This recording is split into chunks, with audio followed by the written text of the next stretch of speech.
What's up, guys? Vince Dow here. Hope you all had a very great Thanksgiving. So tonight we will be reacting to the recent Uncensored America debate between the great John Doyle and potentially someone I would say is the arguably most annoying person on the entirety of the political internet, which is saying quite a bit, in Hunter Avallone. We got a long debate ahead of us, so I'd say let's just strap in and get right into this. What I will say before we start is I don't know if we're going to get through this whole thing. I've heard from, by the way, I've not watched this at all myself, but I've heard from some people it got kind of boring or it got kind of repetitive. So what I will say is if we don't finish it, or I'll kind of just try to read the room. So if we don't finish it or it gets too boring, we will instead move to react to the Joe Biden Thanksgiving turkey pardon, which in my opinion may have been the greatest event in all of American political history. But we'll get started here briefly. I will say right before we begin, be sure to leave a like, subscribe if you are new, but only if you're on our side, okay? We don't need any Hunter Avallone heads. Go, you have a, so many such cases. On the question of Hunter Avallone, I will say this before we start. On the question of Hunter Avallone himself, here's a guy who frames himself constantly as, I mean, everyone knows he's the debate me bro. He's the, my peer-reviewed study says this and that. In an older America, I think back in the day, back in the days of Biff Tanner or whatever, that's the guy from Back to the Future, right? These nerds would have been greatly looked down upon. They would have been shamed. Rightly, people would see them as being very annoying, very pseudo-intellectual, being out of touch with reality, right? Because most people would be like, okay, what you're saying is obviously not true. We can observe it in the real world because we live in the real world. You're a nerd. You don't go outside. You don't interact with anything. What do you know? But unfortunately, I would argue now in society, we've kind of reached a point where the nerd class is elevated, right? The people who are completely out of touch with reality. And in many cases, evil people who are trying to subvert and get people to look away from reality. Many such cases. Anyways, I think that's the great scourge of Hunter Avallone. But let's get right started into this because we got a long ways ahead. So here's opening with John Doyle's opening statement, and let's just see how this goes. Again, I have not watched this myself. To thank everybody for coming out this evening, even those who came out in the protest to protest against Hunter and myself, the two cis white men. These are the real revolutionaries, right? It gets a little bit cold out, and all of a sudden fighting the fascists isn't so appealing. But these are the people who would have held Stalingrad, right? Yeah, on that topic, this event actually got protested. I believe it's the University of Tennessee, which is hilarious because, it's a debate. It wasn't even a one-guy speech. Apparently, they said, John Doyle, racist, Nazis, sexist, whatever. They said that Hunter Avallone was not a good enough representation of, like, the left-wing side because he was a cis, quote-unquote, whatever that means, cis white man. Which is just kind of hilarious. I don't know. Hunter constantly tries to bend the knee to these people. He's constantly talking about diversity, this and that. The left doesn't even like him, which is ironic. I don't think anyone likes him. But anyways. No, but Hunter and I, we had a real sort of Venom and Sandman moment behind the stage. I was like, look, you want to kill the SJWs. I want to kill the SJWs. Together, they don't stand a chance. Interesting. Okay, look, it's Uncensored America, right? If you don't have like a playful death threat here and there, is it really free speech? Disavow. Probably not. But anyways, YouTube. This is the most professionally organized event that I've ever done, and I know that Hunter said the same as well backstage. So thank you to Uncensored America for putting this on. Thank you, of course, to the security for putting this on. Can we get a round of applause? Okay. The topic that we will be debating this evening is, of course, whether America should return to traditional gender roles. I believe that we absolutely should, and my opponent this evening disagrees. And so for the sake of intelligent discussion, I would hope that we can avoid the sort of sophomore characterizations of these traditional gender roles as oppressive and evil, because they aren't. They're quite the opposite, actually. Contrary to the popular narratives, when America retained these roles, women were still working, they were involved in their communities, they enjoyed different hobbies and projects, they owned businesses, etc. But ultimately, both men and women understood that their ultimate purpose was to raise boys to be good men, good husbands, and good fathers, and to raise girls to be good women, good wives, and good mothers. Those who tend to sympathize with the views expressed by my opponent tend to regard those roles as not only harmful, but Vince, how many turkeys did Stacey Abrams eat this weekend? I don't know if she eats turkeys. I feel like there's a different type of bird that she prefers to eat, but I'd assume about three and a quarter, probably. That's actually understating it. Maybe like 10 and a quarter. as socially constructed. Therefore, I believe that the crux of this debate this evening will be a difference of worldview, nature versus nurture, genetics versus environment, what our role is here on Earth, etc. With traditional gender roles, gender stereotypes, I would simply recall the Supreme Court precedents on pornography. You know it when you see it. You know, we're all familiar with these. The question is, where do they come from? Those who tend to sympathize probably so, yeah, believe that things like race, like nationality, childhood, madness, age, intelligence, beauty, that these things are all social constructs, gender roles included, that they only exist because for whatever reason we, typically white men, have decided that they should. Which is, of course, hilarious because they've existed in every single society. Now, don't get me wrong, maybe the structure of the society is a little bit different, right? Because some are like tribal based, you know, different forms of government, different economies and all that. But fundamentally speaking, the basic hierarchy between man and woman is observable in any society in human history. And you might say, oh, well, so-and-so was a woman emperor that one time. Like, I think like China's had a few like girl emperors, and but there's a queen or something like that. You know, those are, I guess, exceptions to the rule, right? The general rule, the general observation. And even so, who were those like female monarchs protected by? Armies of men, right?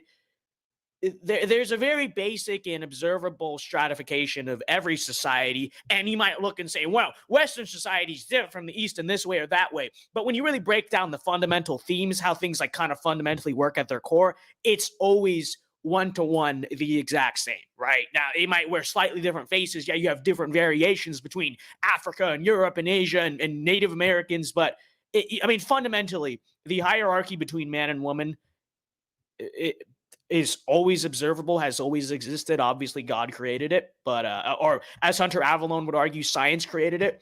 Which, even from his perspective, I will say this: even from his perspective, like, you know, I don't buy all that stuff. I don't believe in evolution and all that. But if you were to take that narrative on, you know, the existence of humanity, then it would be perfectly reasonable to say that gender roles are biological constructs, right? Because they've evolved over time, the kind of stratification between men and women, right? As a means of survival, right? As a means of, you know, the way the species works, furthering the species, etc., right? And you don't just see this in humans because supposedly we evolved from other mammals. Well, it's pretending like that's true. It's not. But pretending like that's true, you see gender roles in gorillas and mammals in general, right? Alpha male, females are more nurturous. Like, this is very basic stuff, and even the nerdy science heads, you would think, should agree, but, you know, again, it's all nonsense, right? This is, of course, not the case. Men and women are fundamentally different. Their behavior is different. Their temperament is different. And this is much more related to their biology than to their environment. Yeah, we got Matt Heilman in chat. Let's go. Think about what gender role even means. Gender as a word containing the prefix gen, like genesis, generation, generate, meaning coming to be, followed by der, like dermatology, taxidermy, referring to skin, referring to flesh. So gender literally means your biological role in coming together and creating new flesh, creating life. Therefore, any gender role that you might have, by definition, would be your role in cultivating stable families and stable children, and by extension, stable societies. Our biological drives and instincts, whether you look at it from an evolutionary perspective or from a religious perspective, are oriented towards reproduction. And because of that, these gender roles and gender stereotypes are completely syndicated all throughout the world and all throughout history. Which is why you would think that even from an evolutionary perspective, it should make perfect sense what we are saying, right?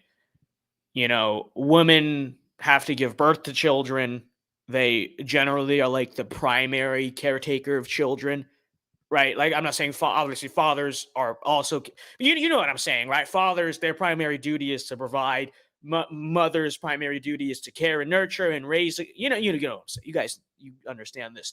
But you know, if that is the case, then, you know, it stands to reason that that would go far beyond just our biology on the outside, right? Like, I don't know, women have breasts to breastfeed and, all these reproductive, like it would be more than that, right? Because in order to raise, in order to nurture children, there are certain emotional kind of instinctive instincts and things required.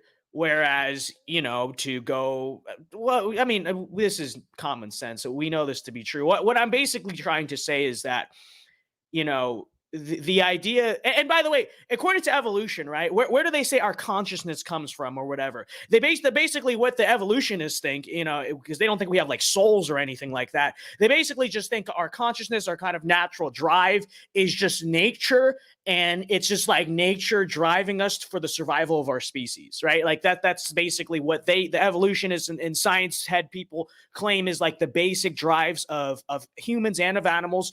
Well, if that's the case, then clearly there's going to be something cerebral about this all too. Clearly there's going to be something up here in terms of the structuring of our brain, our hormones, our natural inclinations that, again, long predate even like Western civilization, right?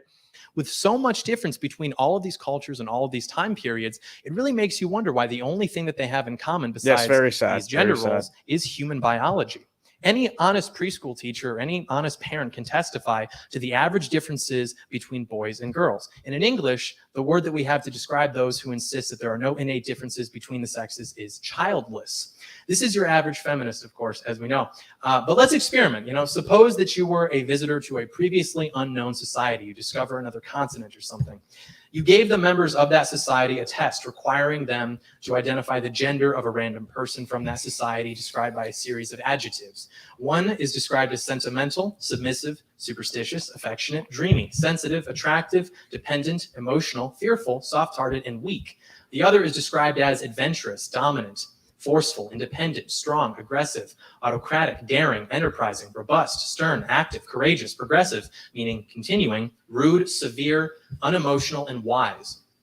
What is the likelihood that the members of that society will identify the former gender as male and the latter as female? Well, a cross-cultural study of gender stereotypes conducted by John Williams and Deborah Best suggests that the answer is virtually zero. Respondents in at least 23 of the 25 countries studied associated each of the first set of adjectives, each individual one, not just all cumulatively, with females, and the second set with males. Moreover, since gender roles are inherently sexual in that is what unites man and woman, insight into the truth of these can be found. Here we go, boys. John Doyle has a study. He has a study. It is literally so over for Hunter Avallone. He doesn't know how to react to this, right? Because all Hunter Avallone does is he just, he doesn't even really think. Like, he's not, I don't know if there's an actual brain there. I think it's just a natural, like, robotic instinct. Like, he just Googles, like, what is scientific consensus on blank? And he sees the first Google result that, of course, agrees with the left, because that's the way algorithms work and are promoted. And that's also the way funding works in the scientific and social scientific field too. But, he sees that, returns that, believes he's a high moral genius for it. So I would have to imagine seeing a study used against Hunter Avallone that probably just makes him like melt down. Like, it's literally like the Wicked Witch of the West from The Wizard of Oz. Like, he just doesn't know how to handle it. That would be my prediction here. Through what each sex is attracted to in a mate. If these roles are socially conditioned, then it should make no difference, especially not. GB, you like the Bass Pro Shops hat?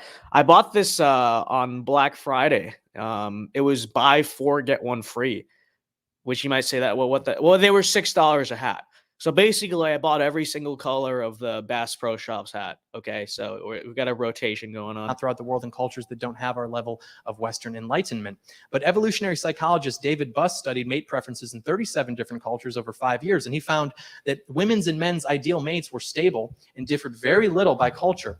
True, as we just said. Iran or Vietnam or wherever else we said this, right? They valued material resource, social status, and ambition in men much more than physical appearance. And I bet you can guess what the men valued, which was them being young and physically attractive. Moreover, once the designers of the study knew what an anonymous person's preferences or ideals were in a mate, they could predict the sex of that person with 92% accuracy. Sounds to me like no matter where you are, Women want confident providers and men want beautiful women. And we wonder why feminists are mad. So what is attractive in males and females is attractive because it implies how they will suit the role that we desire them for. Desirable traits in males imply the role of the provider and the protector, and desirable traits in women imply the role of the mother. If our society is to have a future, then it will require men and women to get together and have children. And if there are roles and behaviors that we are biologically predisposed to pursue, then it is better to pursue them than to fight reality and just be miserable. So those like my opponent will have to explain why Western social constructs actually have a greater impact in syndication on the world, and can explain this better than simple biology, and why this has been the case for virtually all of human history. Why has there never been a matri? Well, also, don't they say, actually, no, never mind. It's no. So yeah, that's true. The left says that people are born gay, which is, not true. But the premise there is like your natural sexual attraction, which, yeah, is kind of a hormonal instinctive thing. That's like rooted in your biology, and the environment has nothing to do with it. It is what they claim about homosexuals. But when it comes to heterosexuals and the characteristics that, normal heterosexuals are attracted to, why would that not also be biological? Why if that's the argument? Again, none of this stuff makes any sense, but it doesn't have to, because when you're the left, when you're basically arguing against reality and existing functionally in denial of basic existence that we can see all around us, I don't think does any of it really have to make sense, right? Isn't that kind of the fun of it, I guess, for the left, or what? I don't know. It does, but it doesn't make any sense. Patriarchal society, where all the men throughout the world just sending letters back and forth with notes on how to oppress women? No. Male leadership is rooted in biology. But despite our universal awareness of these traits, we're told that. Why am I drinking water from a wine glass? You wish you were this fancy. You wish you were, you wish you could drink water and just be like, you sniff the water, you taste the water. I don't know why I'm drinking from a wine glass. It holds a lot of fluid. That's why. Like, look how it's underrated. That's why I actually drink out of it, because it actually holds like more water than it seems. Their stereotypes. I very much enjoy it. It's bad to recognize patterns. Despite this, stereotype accuracy is actually one of the most replicable effects discovered in social psychology. Sure, stereotypes may be bad if we're all taught that people on like Mars are a certain way, which causes us to think inaccurately of them. But men and women interact with each other constantly for their entire lives. And the idea that the average person would ignore a lifetime of personal experience just to subconsciously uphold some sort of unfounded myth just simply defies belief. Most studies of stereotype accuracy have shown them to be accurate generalizations relying on probability rather than category, meaning acknowledging the existence of tendencies can coexist with acknowledging the existence of outliers. For example, there's an overwhelming empirical evidence of sex differences. Okay, I think we get. I don't want to like react to the entire thing because it's going to go like several hours. I think we basically get John's point. I mean, it's not groundbreaking. Like, we understand it. It's common sense. Long story short, he uses studies to back it up because that's what, libtards care so much about. Blah, blah, blah. We understand these things are scientifically vindicated by people who do this stuff correctly because it's naturally observable in reality. Of course, it would be scientifically vindicated, etc. But again, I don't want this to go on forever. So, and I feel like the more fun part of this is going to be reacting to Hunter anyway. So we'll go to like the end and then we'll get to Hunter here. Okay. That's with nature. It emerges from our nature and serves human needs. Boys must be guided into manhood much differently than girls, who must be guided into womanhood. This is how we build society. The most happy people in America are married men and married women. Statistically, married couples are much healthier, wealthier, less prone to suicide, less prone to abuse drugs and alcohol, less likely to be employed, more likely to have a broad network of friends and relatives, all more than single and divorced people. This is a fact. Attacking the institution of marriage through gender roles is terrorism, and we will not stand for it. Hunter? So true.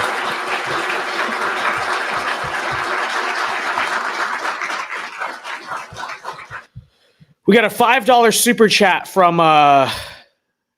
lots of letters and a number 11, but it says, isn't homosexuality a spiritual issue that can be passed down from ancestors and acquired through sexual perversion?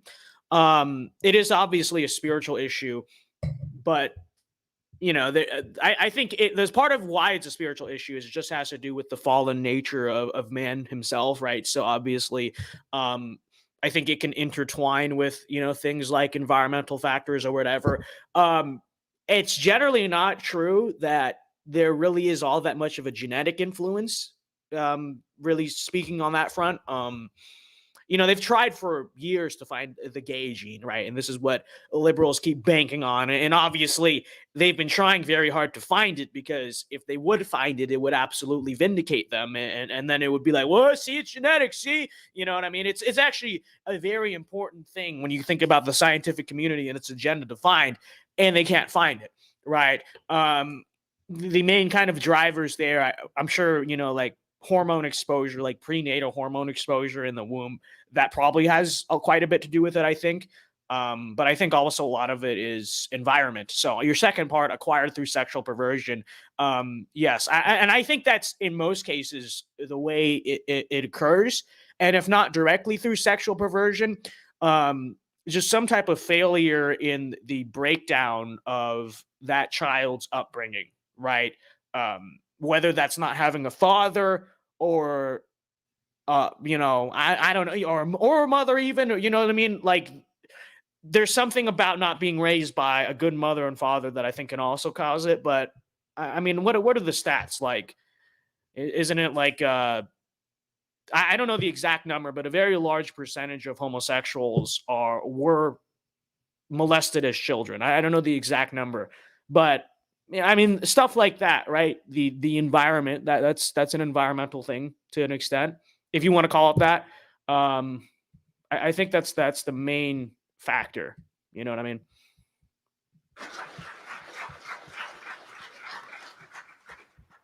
All right. Well, first and foremost, thank you very much to Uncensored America for censoring this, or for censoring this event, for sponsoring this event. No censorship here. One complaint, though, you guys did mess up with bringing me my soy milk, but it's okay. I can forgive you. But yeah, so today the question is, should America return to traditional gender roles? Now, gender roles are a collection of behaviors that we expect men and women to adhere to in order to be the ideal man or woman. Although gender roles have changed and adapted throughout history, some roles have outlived others. This includes women being polite, accommodating. Why are there so many libtards in chat today? I don't know what's going on. Very, very strange. Nurturing. They've come from the ranks of the Avallone heads. And men being aggressive, stoic, and dominant. So true, Hunter. So true. Wow. Cut it there. Hunter Avallone based. These are considered more traditional gender roles. And just to be clear, gender roles by themselves. Okay, thank you, microphone. Even the microphone is like, nah, I can't deal with this nerd. It's just roles are not always bad. What is going on with the audio, folks? That's not me, for the record. That's the audio. But the enforcement of them almost always is. Obviously, gender roles aren't enforced by law, but they are enforced socially. This includes. Why do you think they're enforced socially? Because they exist naturally. It's quite straightforward. I don't know. Includes stigma around men who show their emotions and stay at home with the kids, and shaming women who enter the workforce or prioritize career instead of starting a family. Traditionalists will often claim that women are naturally. Because, I mean, that's to an extent necessary. Because if we understand that, the gender roles and male and female are structured the way they are for the survival of the human species and of human civilization, then naturally speaking, I mean, yeah, you could say, well, most people will probably just fulfill that. And I guess that's true. But in order to maintain that order and to maintain structure and to maintain civilization, naturally, no matter what it is, whether that's just laws of random things like, I don't know, murder, theft, or whatever, or like cultural ideas like what is the role of a man, what is the role of a woman. I mean, that's always going to be there, and that kind of has to be there. And there's nothing wrong with that being there. more nurturing, and men are naturally protective providers. This is almost always followed by fantasizing about 1950s America, the supposed golden era where the nuclear family was promoted, traditional gender roles were heavily encouraged, and women knew their place. It's true that the 1950s saw the highest rate of happiness. Boom! Debate over then. Debate over. Who cares, you know? Clearly things were working quite well. And, you know, most of your grandparents will probably attest to that. You know, they lived in that country too. Among Americans yet. That is true. However, this wasn't due to traditional gender roles. In fact, something the traditionalists don't talk about very often is that although the nuclear family was heavily advertised, the 1950s actually saw traditional gender roles being challenged in many ways, particularly for women. After World War II, women made up... Yeah. Why do you think the country went downhill? I mean, it is true, right? The feminist movement that ruled the 1960s and the 70s, and obviously we know what it is today, it is true that started in the 1950s alongside a lot of other social movements that frankly ruined the country. But that's not what made the 1950s great, right? At the time of the 50s, it was kind of a minority movement. It was a rising movement. And then as the second wave feminist thing, quote unquote, became more prominent and had more power and became more popular, i.e. the 60s, and then into the 70s, and then obviously today, you know, it turned into the third wave, whatever. It's all the same thing. Now, you know, things are worse.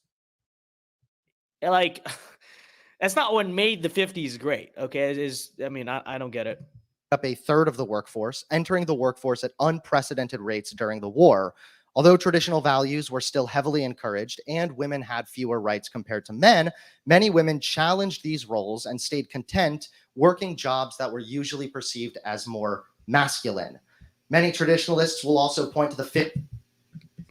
Because there was a war that just happened. There was a war that was going on. 50s and 60s as an example of a time when marriage lasted and divorce was hardly an option.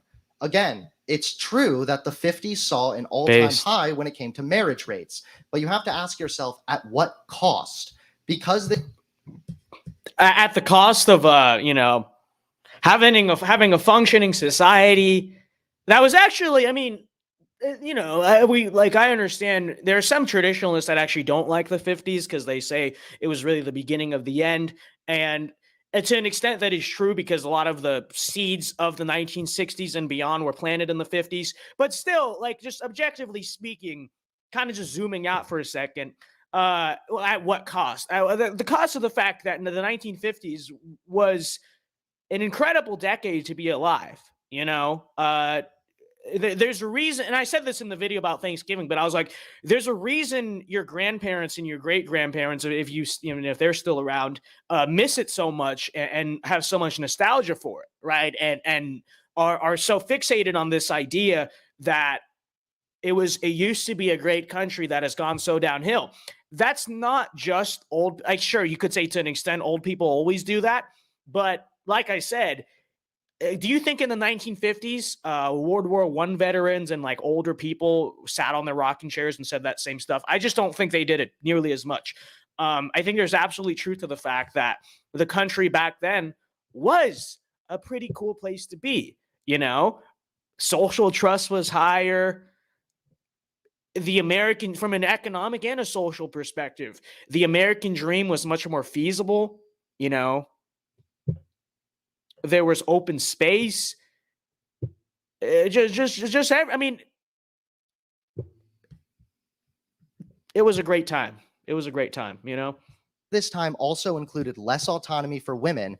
Divorce was rare, but spousal abuse was common, with domestic abuse not even being considered a legal matter, but a family issue.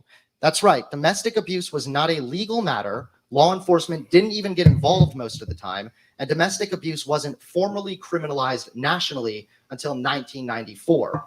Now, thankfully, we've come a long way. And do you know part of why that is?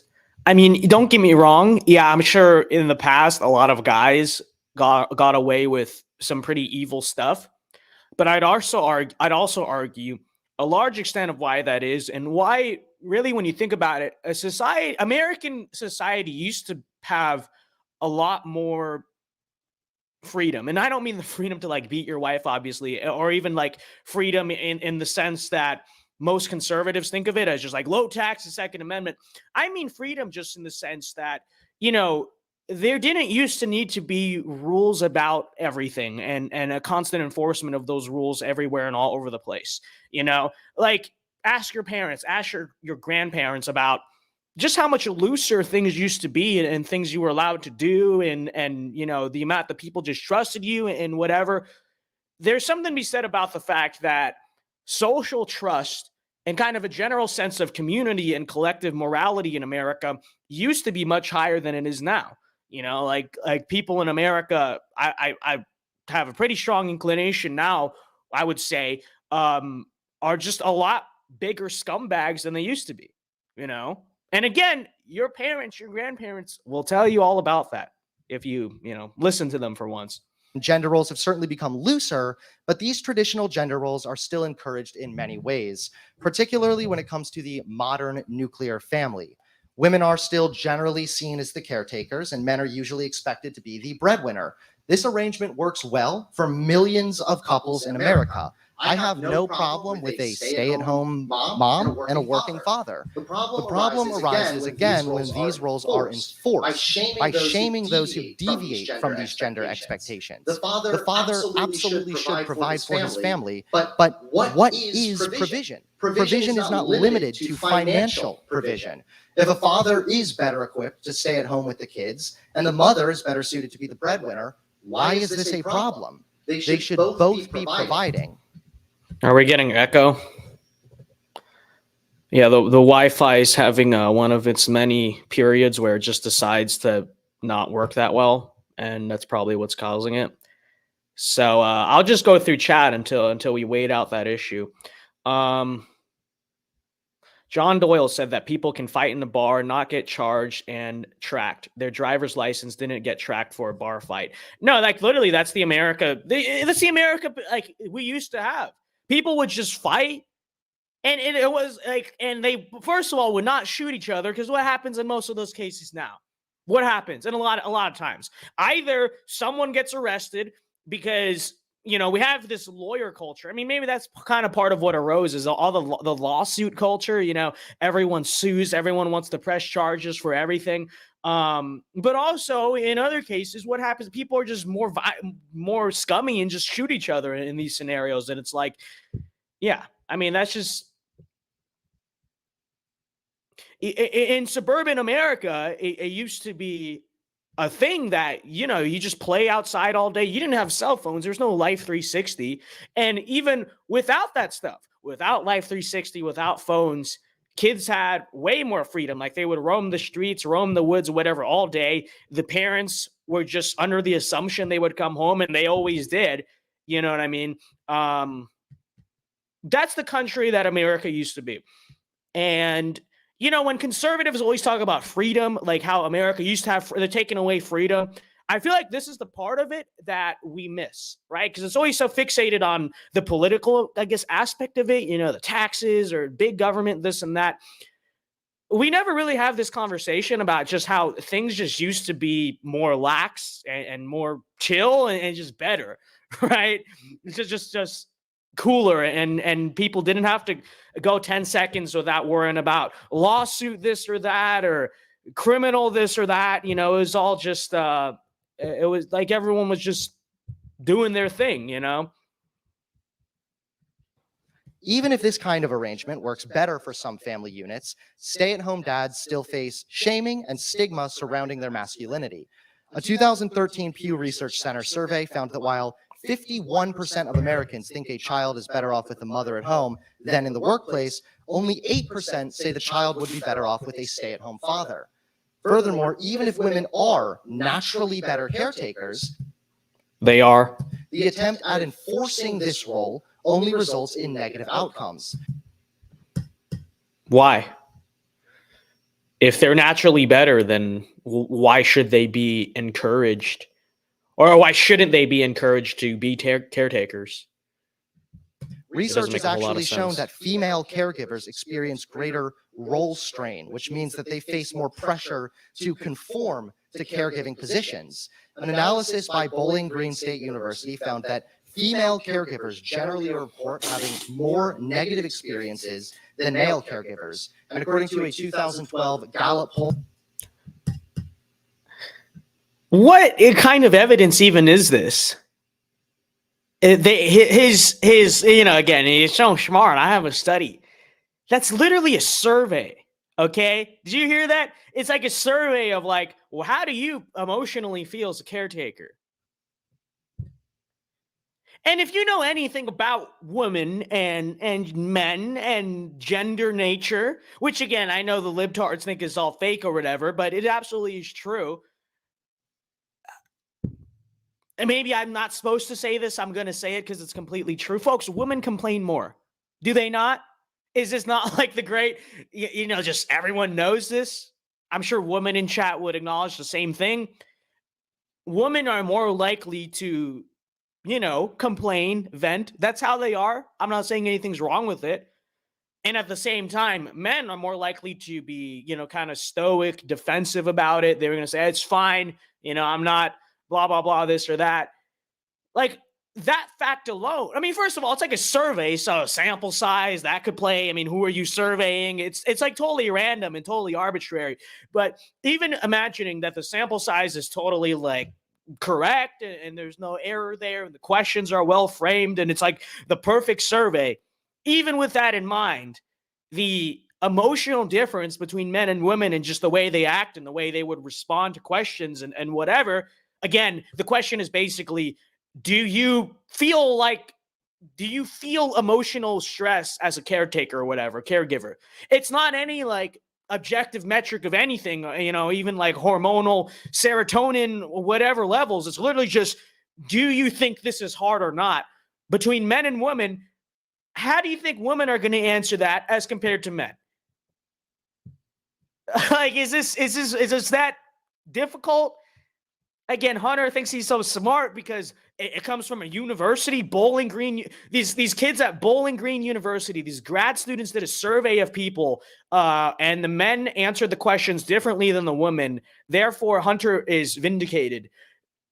This is just pseudo-intellectualism at its finest. I mean, this is a prime example of why Hunter Avallone is not actually that smart and not nearly as smart as he thinks he is. I mean, that's not a good evidence. It's not a good example. And there are very easy ways to rationalize the difference there. So, poll of more than 60,000 stay-at-home moms, they found these women were more likely to report anger, sadness, and depression compared to their employed counterparts.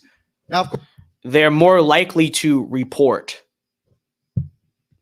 Like what else needs to be said? They're more likely to report.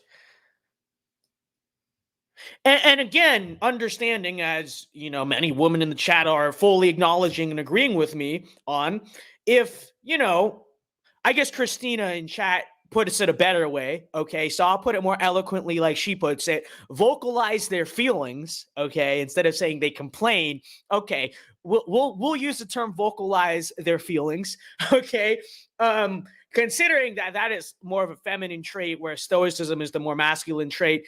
Even that could be explained away by the fact that you would expect that inherently a woman who is a stay-at-home mom is the caregiver or the primary caregiver, whatever, would be kind of a more feminine woman than the woman who's the career lawyer girl boss, right? They're still both women, but one is likely to display more feminine characteristics and be more in touch with their femininity, right?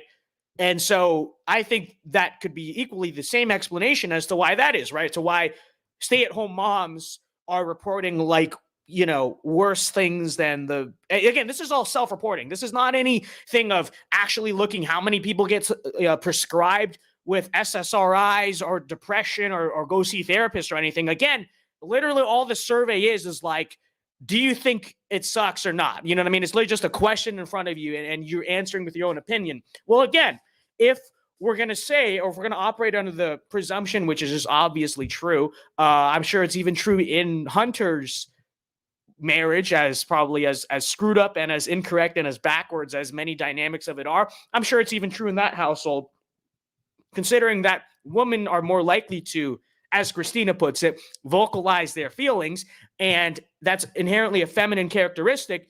You would expect that more feminine women would vocalize their feelings more, right? Whereas on the other hand, you take the self-prescribed thing out of it when you just naturally observe. And I'm sure if you were to look at therapy or depression rates or whatever, it probably vindicates you on this front. Who is happier, the 40-year-old stay-at-home mom with 3 kids or the childless 40-year-old single lawyer or corporate girl boss? You can literally just tell in their temperament and their behavior who's actually miserable and who's but of course, because feminist culture and they're inherently less feminine, the girl boss is more likely to say, well, I'm so happy, I love this. But you can literally see in the bane of their existence who's more miserable. It's not difficult. Of course, if being a stay-at-home mom is what the woman wants, I would expect her to be happy in that role. A $2 super chat from Sam Madsen. Thank you very much. He says, can Hunter even define? Probably not. I doubt Hunter Avallone could define a woman. In fact, he would have been a prime target. Matt Walsh should have done that interview. But enforcing it via expectations and stigma pushes people into boxes that they might not fit in. Even must survey. The science is spoken. I know. So true, right? So true. Now, I don't know the sample size, but I would not be surprised. We look up the study right now. The sample size is like 100. Like it's not even like a huge survey or anything like that.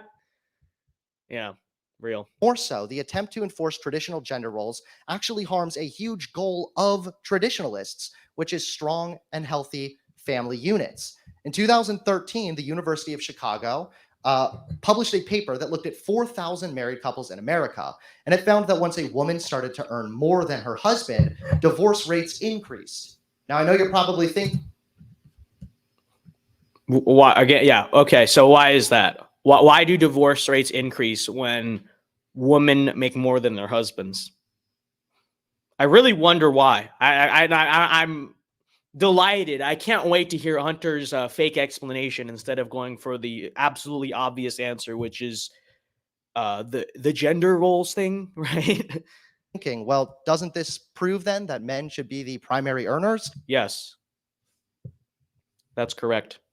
No, actually, it proves that these rigid gender roles largely need to be done away with. The reason a female breadwinner increases the likelihood of divorce is largely because men feel emasculated for not living up to these arbitrary expectations placed on men. What? That just doesn't make any sense. And by the way, okay, where? So he took this study. Again, this is the guy. Fallon, see this, study that. He took a study whose conclusion completely vindicates us, and just took it and just said no. Actually, I think I'm right. Could it be maybe because there's a natural dynamic there, right? I don't. It's ridiculous. There's a natural reason that happens. Okay, it's not because of some type of socially created stigma. As John pointed out earlier, actually, it's a biological thing, right? Women are attracted to and find relationships in dudes who have material wealth, material strength, right? Prosperity, basically prove that they can provide and for that family, right? That's kind of the natural biological driver in women. Could that be the reason why? No, I'm sure it's because of the social aspect. It's just men feel emasculated, not because that's natural for them to feel emasculated. It's all just because of the culture. And then they go boo hoo hoo, and then a divorce happens or something like that. That makes a lot of sense. That makes just amazing sense right there. The study also found that even when the woman earns more, she still does more housework as well. The authors of the study said that a threatening wife will take on a greater share of housework, so to comfort the husband's unease with the situation. Again, yeah, I'm sure this is all. I'm sure this is all a social construct, right? Well, here's a good question, actually. And you know, I don't know if this has been done. Feminism is not as strong in other parts of the world, so I don't know if we can do this at least yet. I mean, we'll see what happens in a few decades or so. But I would basically bet like everything that I have that if you were to fairly and objectively conduct that kind of same experiment, that same study in other parts of the world and other cultures, you'd get the exact same result. Why? Because it's not some type of construct of Western civilization that men feel emasculated when the woman is doing the masculine role. It's a natural thing. It's a biological thing. It's a hormonal thing. So I'd really like to see how that plays out in other parts of the world. Again, I doubt people in, you know, Central Africa are that obsessed with this nerdy social science stuff. They probably look at it and are like, what are you talking about, you silly boy? And they'll just say like, kilo te, and just like, I mean, if Hunter was in, I don't know, the Democratic Republic of the Congo or Nigeria or Uganda or whatever, you know, they'd just think he was ridiculous, and they'd probably ridicule him and probably call him gay, and that would be it. But assuming that those countries were as invested in this nerdy social science stuff as we were, I guarantee you'd see the exact same thing happen. If the woman is successful and is able to learn or able to earn more, this should. And that's true, right, Jack? Women, I don't know exactly how divorce always works, but yeah, in most divorce cases, it's women who initiate it. So how is it that like men feel emasculated and so they choose to divorce? I mean, that's even like logically speaking, that's not what's happening. What's happening is like women are feeling independent and that they don't need the man. If anything, like that's really what's going on there, right? Not vice versa. Because you would think the other way then, right? You'd always see men, when they're the primary breadwinner, divorcing all their wives because of the independence thing too, if it was just, you know, the roles were all arbitrary, right? But because there's something unique and different about it, that's why when women are the breadwinner, they try to divorce the guy, but the other way around, it doesn't really happen, right? This shouldn't cause unease. The end goal should be a happy, healthy, stable family unit. Even more so, according to a study published in Sage Journals, using data for married and cohabitating hetero. So why do you support divorce? Why do you support families, quote unquote, that are not a husband and wife? Heterosexual couples in 29 countries from 2004 to 2014. Their results. Also, if Hunter says the primary goal is stable, strong families, then why exactly is he such a moral relativist on this whole situation? Like, he's going out here and saying, I'm not saying it's bad. It just shouldn't be enforced, not just politically or legally. It shouldn't be enforced culturally at all. We should just have this complete state of cultural anarchy where gender doesn't even exist or something, and there's no concept of gender roles or whatever. And it's just whatever you personally feel like you're going to do, which in itself doesn't make sense. You will never really get a state of cultural anarchy because eventually at least 51% of people are going to decide to do option A or B or whatever and that's going to become the consensus, and people will follow the consensus because that's how people operate and that's what people do. Most people follow whatever the majority consensus is. A majority consensus will always exist because people are going to choose one thing or the other, right? But if your goal, supposedly, Hunter, is a strong family, then how could that exist in society without some type of, if not politically enforced, at least culturally agreed upon rule?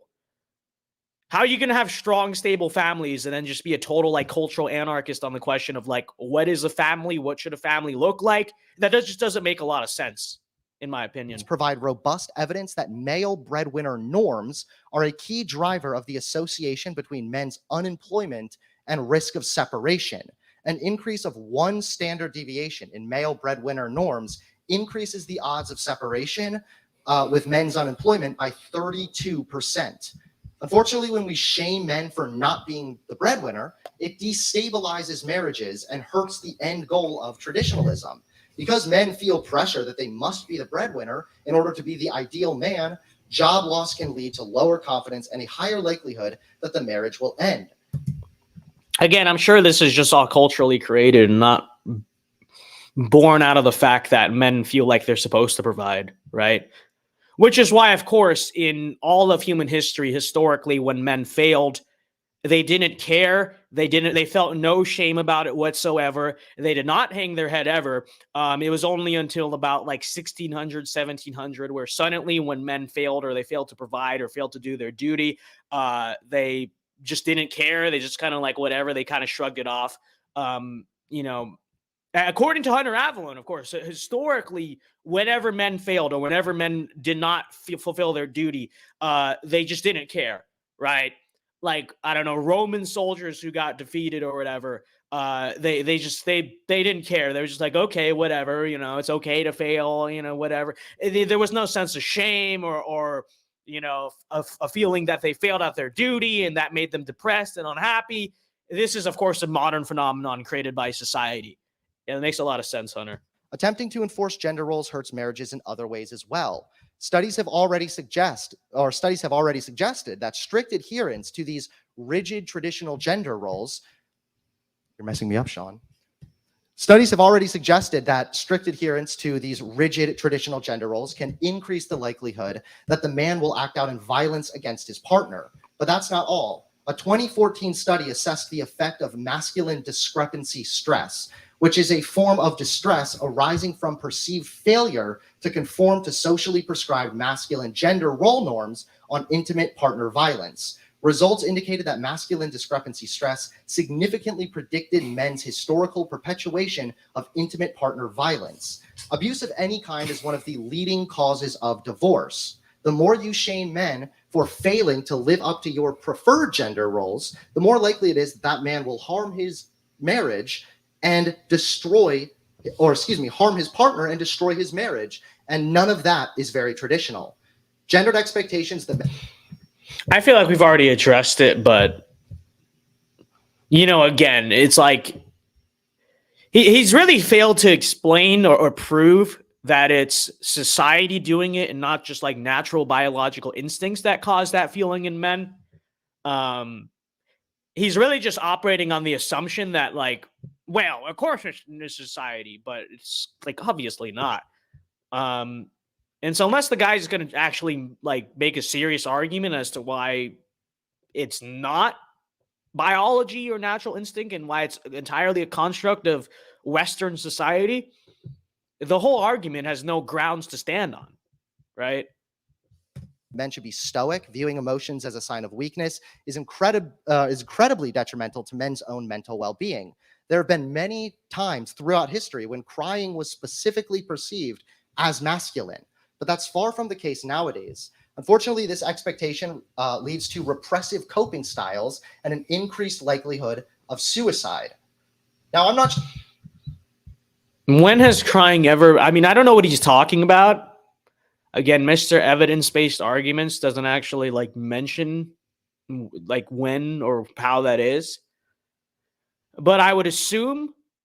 Again, I don't know what he's talking about, but I would assume that what he's going off of is probably people taking, like, historical male behavior completely out of context, right?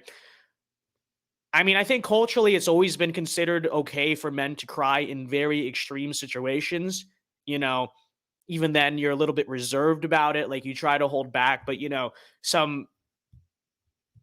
like the loss of a loved one, the loss of a very close comrade, severe, really hard, like, you know, fighting constant warfare or whatever it is, or even like really happy, like the birth of your son or something like that, you get a little choked up.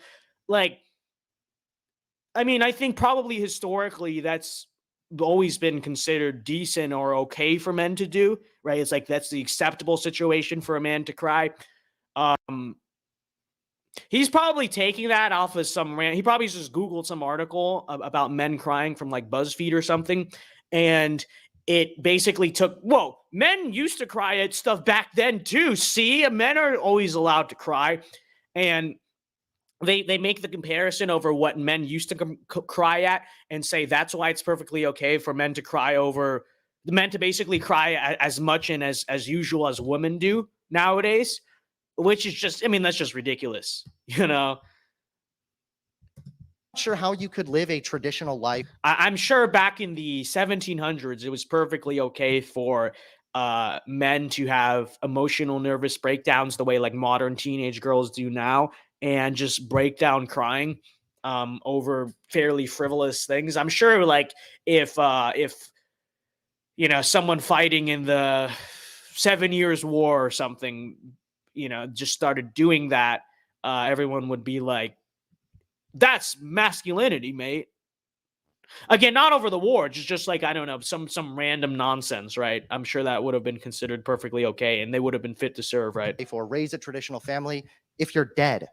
Today in the US, men are significantly more likely to die by suicide than women. Perhaps by acknowledging how enforcing these roles on men Right, negatively exactly. affects them, society can help to alleviate this devastating reality. If gender roles work in your own relationship, that's cool. But don't try and force these roles on others to appease your own desire for a traditional aesthetic.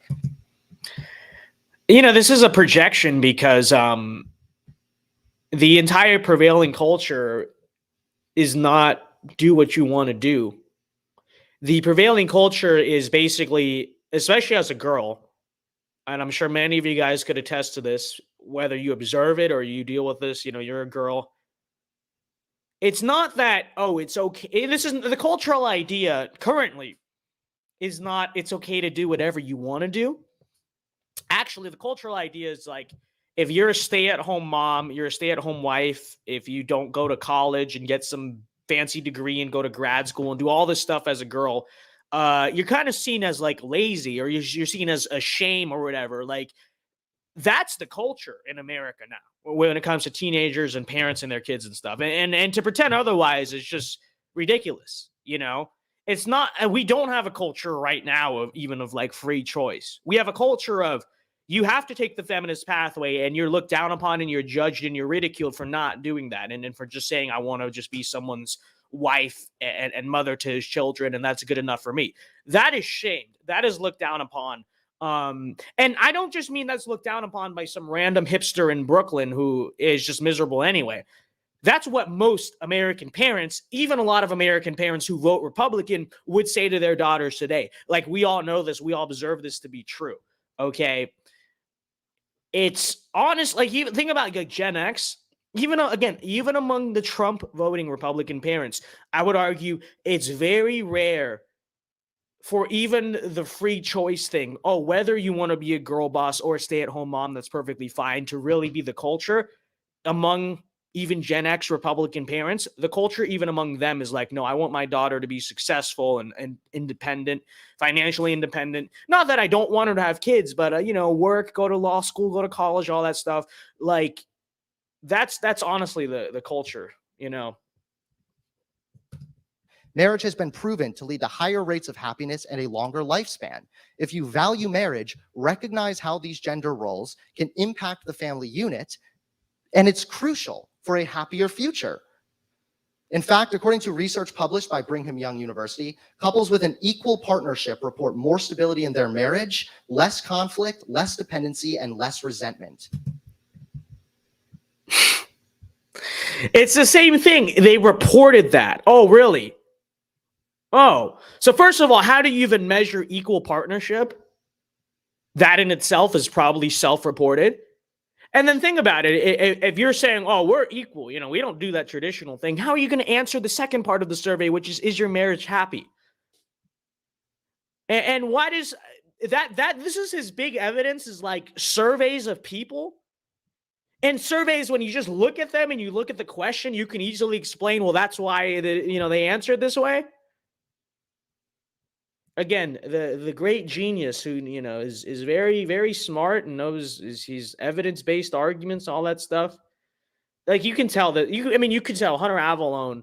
I'm not saying I'm some type of social science genius, but you can very obviously tell he just pulls crap off the internet that he finds and thinks works for him, and doesn't really bat a second eye. Oh, some university put it out, so therefore it must be correct. I mean, again, I'm no social scientist or anything like that. I just listen to the things he's saying and use common sense. And I'm like, that type of survey is not really proof of anything, you know? And surveys in general are not really like objective metrics of a whole lot. If they were, let me say this actually, if they were, polls would tell you who is going to win the next election, wouldn't they? But they don't. Why? Because surveying, which is really the same thing as polling when you think about it, they basically are the same thing, is incredibly inaccurate. Firstly, because of the issue of sample size and sample size bias. Is it big enough? Is it balanced enough? But also the second question of just the psychology of it. How are people going to answer survey questions? It's incredibly straightforward. He's making our arguments for us. I mean, that's so true. You can't be pro-marriage and pro-divorce.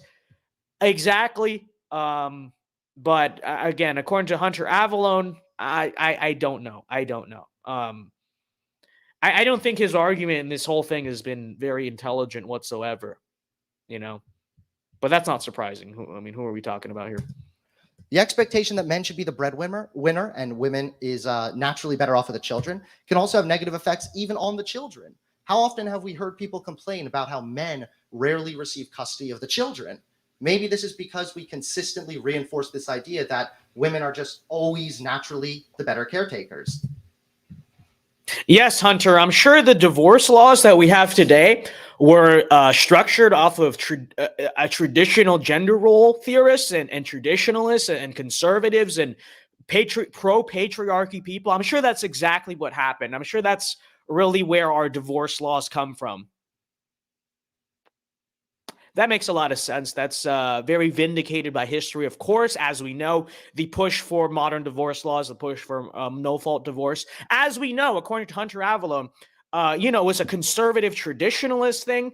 It definitely did not come from the feminists and the social left and all that. Come on, dude. What are you talking about? Again, the idea that you should be strong, Yo, we got caring, KGB and provide show. for your What's family up? are good values to have, but they don't apply to men or women. These values should be universal, divorced from gender entirely, and decided upon based on whomever is better equipped for that role within the marriage. Which is going to be the men and the woman, respectively, and whatever the role is. Because, again, from, I believe it's creation, obviously, but if you want to rationalize this from an evolutionary perspective, it actually, frankly, makes perfect sense, because you can observe our supposed genetic relatives doing the exact same thing.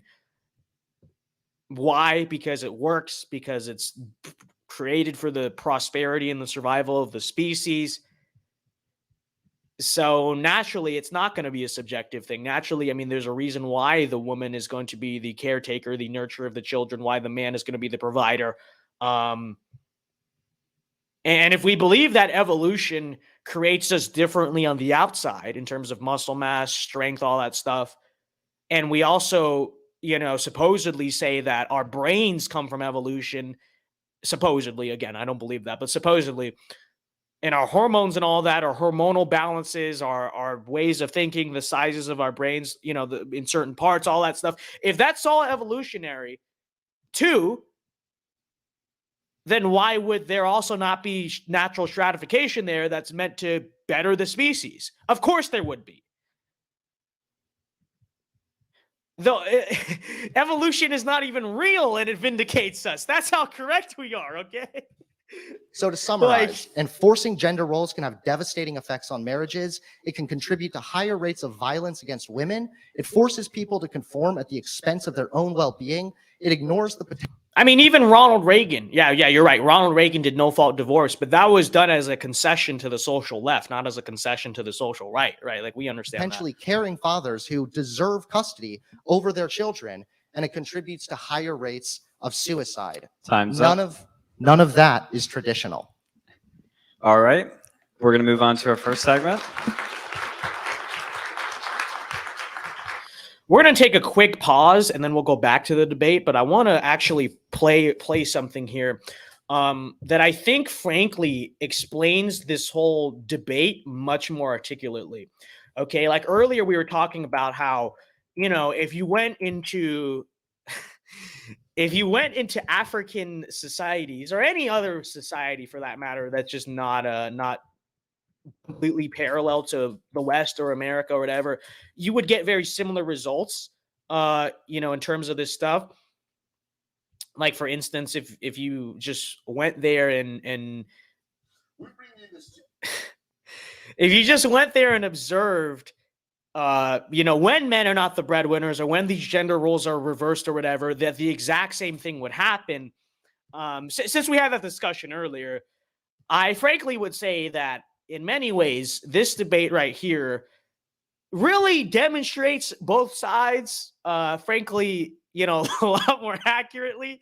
And really just it tells you, this isn't even directly on this thing of gender roles. It's on the question of like sexual orientation.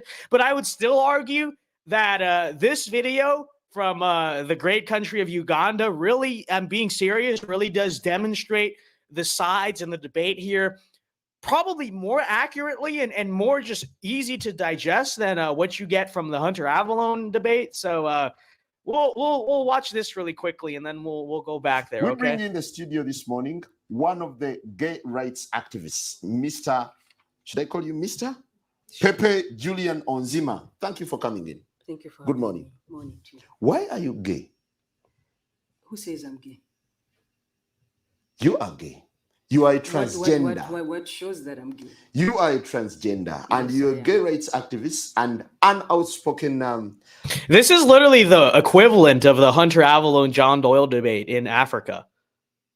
Like we're all like, everyone looked at this debate and was like, oh, this is so cool. University of Tennessee, they're doing this event. Few realized that, for once in history, Africa and African countries were actually ahead of the West, way ahead of the curve, because they actually did this, as you can see. Lesbian, homosexual. How can I describe you? Now we're looking at the raging debate. You're a gay rights activist. Why should someone be gay? You're having a girlfriend. Yes. Do you perform the natural obligations? I'm not sexually active right now.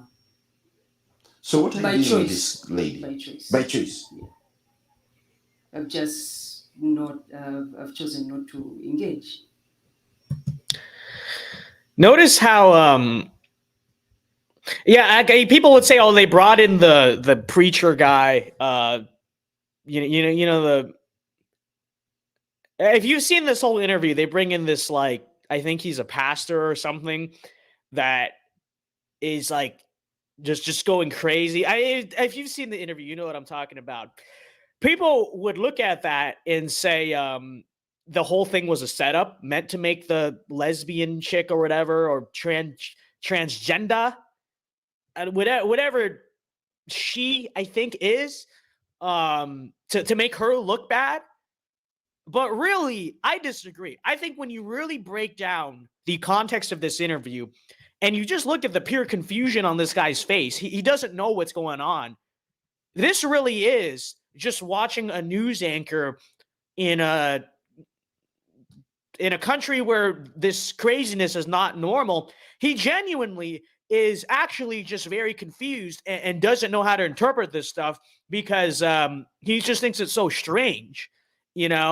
I genuinely would say this guy is trying to have a good faith interview and just, again, finds this stuff, rightly so, finds this stuff so just peculiar and strange that he doesn't know what to do. And so to balance out the other side, he brings in that preacher pastor guy, and that's him just thinking, oh, it'll balance out the interview. We're hearing from both sides. And you watch at it and laugh and think it's a setup and think it's ridiculous. But I disagree. I think the entire thing on this guy's part is completely good faith. He's actually trying to learn. He's actually trying to understand. And that's just him legitimately finding this stuff that strange, which I think if we did not live in a society that was so backwards and so abnormal, we would probably have the exact same reaction as this news anchor, just, hearing any of this stuff for the first time, quite frankly. Doesn't that make you gay? What do you mean, doesn't that make me gay? I am male and attracted to a female. So who is gay? I'm gay. Ono omusajja Chris Mubiru alidde bisiyaga n'atwonoonera eggwanga ono mwana yandize n'atwetondera nti banange mutusonyiwe. I told you. What? I don't know what was just said. I can't interpret. Okay, yeah, this is when they bring in like the pastor guy I'm or whatever. a human rights defender. Mm. And I see Pastor Semper has come here. Someone said the pastor is actually a troll. That's why I'm not like addressing him completely like formally, because I wasn't really sure about that. Like he it's funny if he was like legitimately trying to frame himself as a religious authority, he could probably carry himself a little bit better. But if he's kind of like trolling, then I guess that's the point of it. I don't know, but you'll see. When I agreed to come to this show, I spoke to you. I'm sorry, it's just He cannot just storm in. So if he storms in, I storm out. Thanks for your time. I cannot go on with this debate. Before you anymore. go, do you recognize these things? Pepe, I'm sorry. Can you give me a minute? Pepe, do you recognize some of these things here? These are some of the things they use. I want to give you evidence. You see, Pastor, aren't you being too harsh to these people? No. Why for once? Can't you relax? This part gets a little vulgar. I will skip past it for content moderation purposes. Yeah, but this is a disorder, And then- right? If it's a disorder, Yes. do you feel you're handling it the right way? Yeah, I'm glad she's talking about for everyone. No, it's a she. You see, this one is a banana. Don't abuse someone's There's sex. I know her. This gentleman is a No, transgender. she's a female. They are not. John Willard says that my blatant misogyny is why I left the GOP. My personal blatant misogyny. Wow. Interesting to know I'm that powerful of a misogynist that I single-handedly caught. It wasn't even like everything I do. It was just my misogyny. Me personally caused John Willard to leave the Republican Party.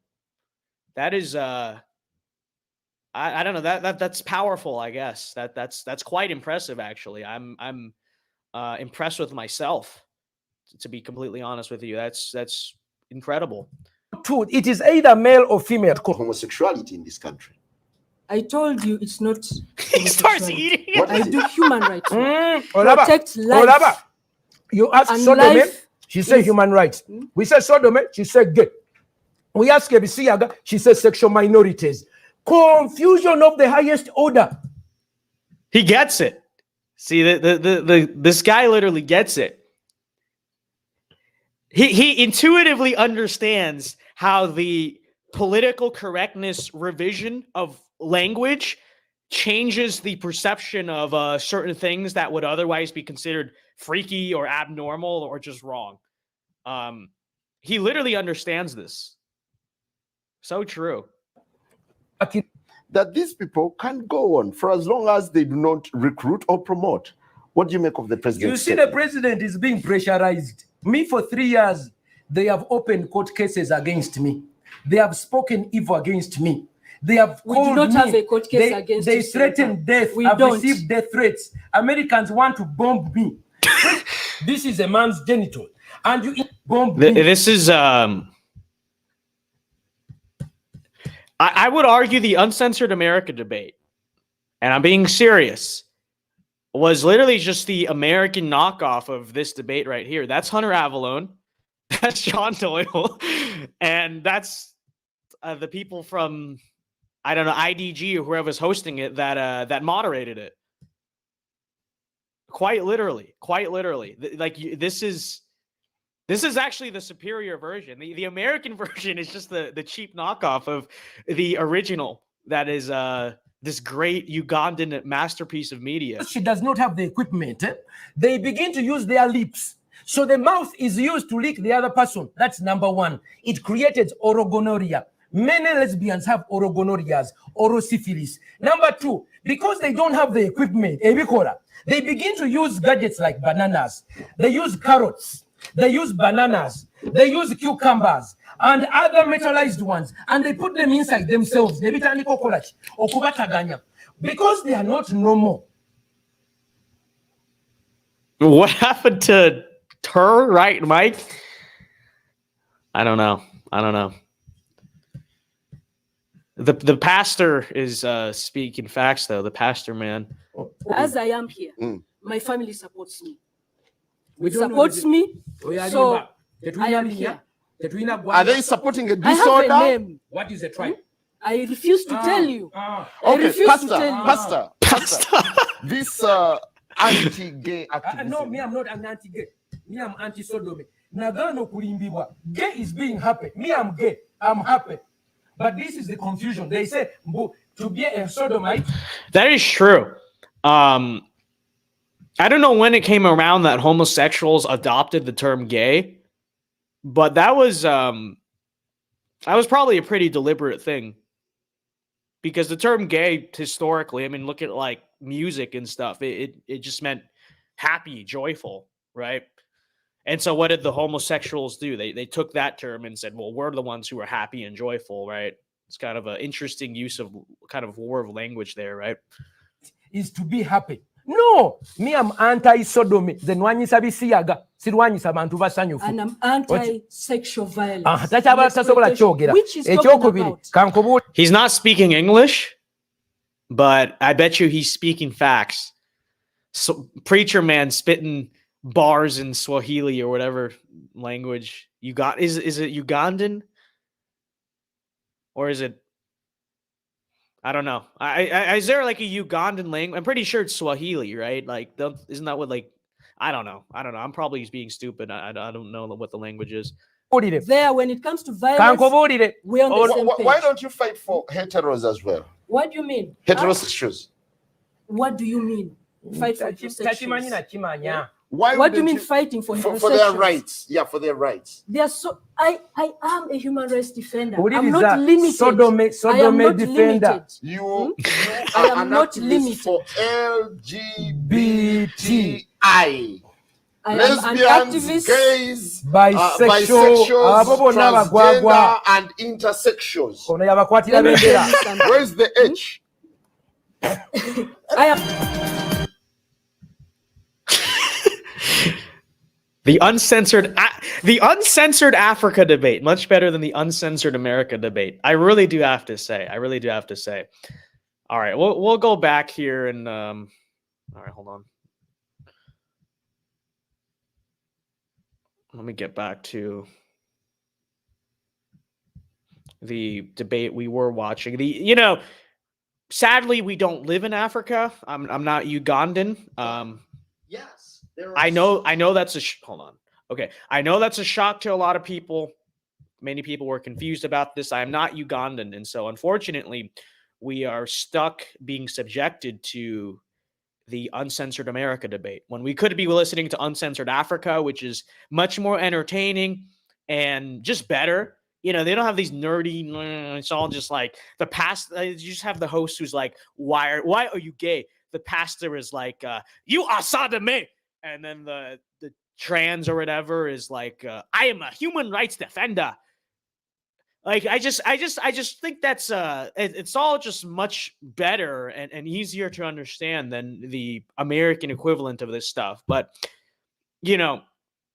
God placed us in America. We are Americans, so we watch this instead. I suppose. I suppose. Let's just go to the crossfire. We'll watch the crossfire and then we'll move on because I don't plan on watching this whole thing. It's just not necessary. So here we go. I'm not actually thinking that we're going to go back to the 1950s or something like that. I simply want stable marriages and stable families. So do if I. you don't mind, I have a couple things I wanted to address here, and then maybe we can get it back and forth going. Well, hold on. We're still in the back and forth right now. Okay.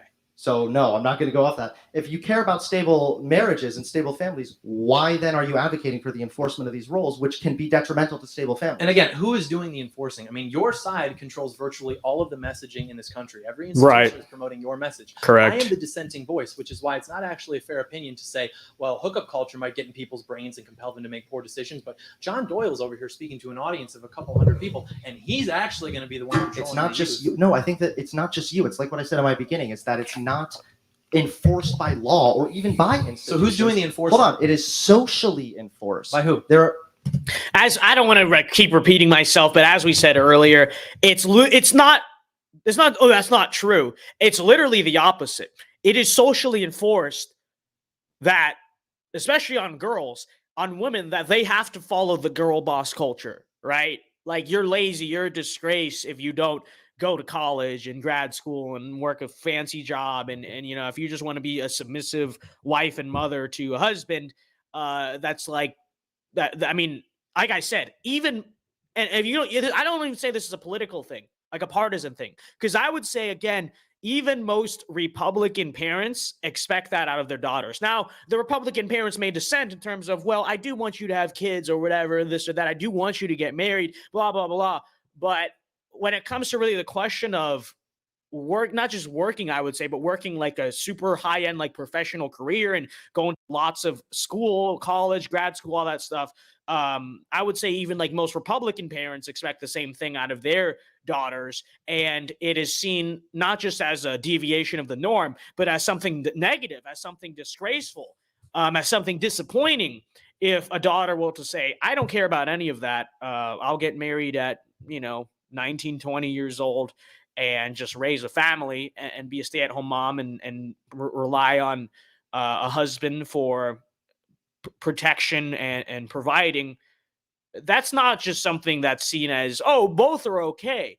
That's something that is actively looked down upon by culture, by American culture, and very strongly so. Again, because it's not just like Democrat parents who think like that. There's a lot of Republicans too. All of Conservative, society whatever. in many different ways. Society. There are Where? expectations. Hold on, wait. We live in a society, okay? Joker. But yes, there are social expectations. You heard the research I read from Pew Research. There are far more expectations that women adhere to more of these traditional roles. And when men are stay-at-home fathers, for example, that's not seen as acceptable. I don't think that's absolutely the case. I mean, with your stay-at-home father example, I get that it's a touchy subject, so we will move on from that. But I'm in not a terms of- stay-at-home dad, John, if that helps. Who's enforcing all of these So you know, true. gender roles? It doesn't happen. I'm young enough, you're young enough to remember having gone through the public education system, having gone through the cycle of programming to which we were exposed. There was never at any point this like, girls have to be these like Handmaid's Tale slaves, and they have. Rowley Gonzalez says, Hunter reminds me, thank you for the 5. He says, Hunter reminds me of a kid at my school that got mad at me for saying there is no morality without God, glasses and all. Yeah, no, I think Hunter Avallone is, the archetype or whatever. It's very, like, he literally, people call him an NPC or whatever, because he literally is. Like, everyone knows a liberal guy like this at school, very effeminate mannerisms and temperament and all that. Absolutely obsessed with just nerdness, total nerd. Many such cases. So yeah, I there are people I went to school with that I would also say, yeah, that reminds me just of them. But thank you for the 5. We got a 5 from Christopher Lowry, who I feel like I've been saying his name wrong this entire time. Is it Lori? I feel like it's Lori. I feel like I've been saying, I don't know. I feel like I've been saying it wrong the whole time. But thank you for the 5 from Christopher. He says, there are videos, of African politicians from Uganda and Kenya that literally would say homosexuality is disgusting. We cannot even say that here. It's so true. Yeah. Like, I even, like, speaking in the first person, I don't think I could even say that on YouTube. Many such cases. Yeah.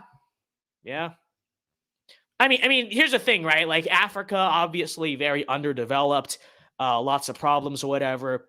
But somewhere lost in the mix of that is the fact that because, most of their nation's developments are not even in this century, culturally speaking, they're also like a century or so behind, which in certain matters such as this one, it's obviously more conservative.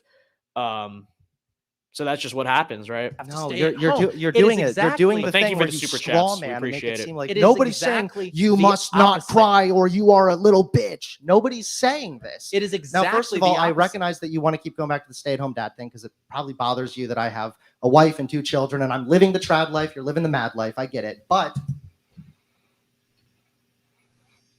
I mean, he had his kid out of wedlock, and I think he's probably, how old is he? He's probably much older than John. Let's see, how old is Hunter Avallone?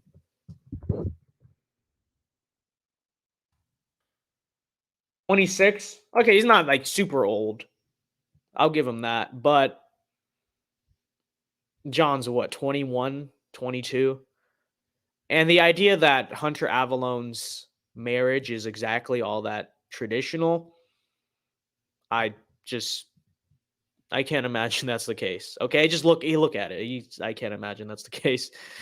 Even more so, I'm when I'm talking about these social expectations, they are subtle, John. They're not these in your face telling people that they must agree or must believe this way. They've done studies, for example, where they have.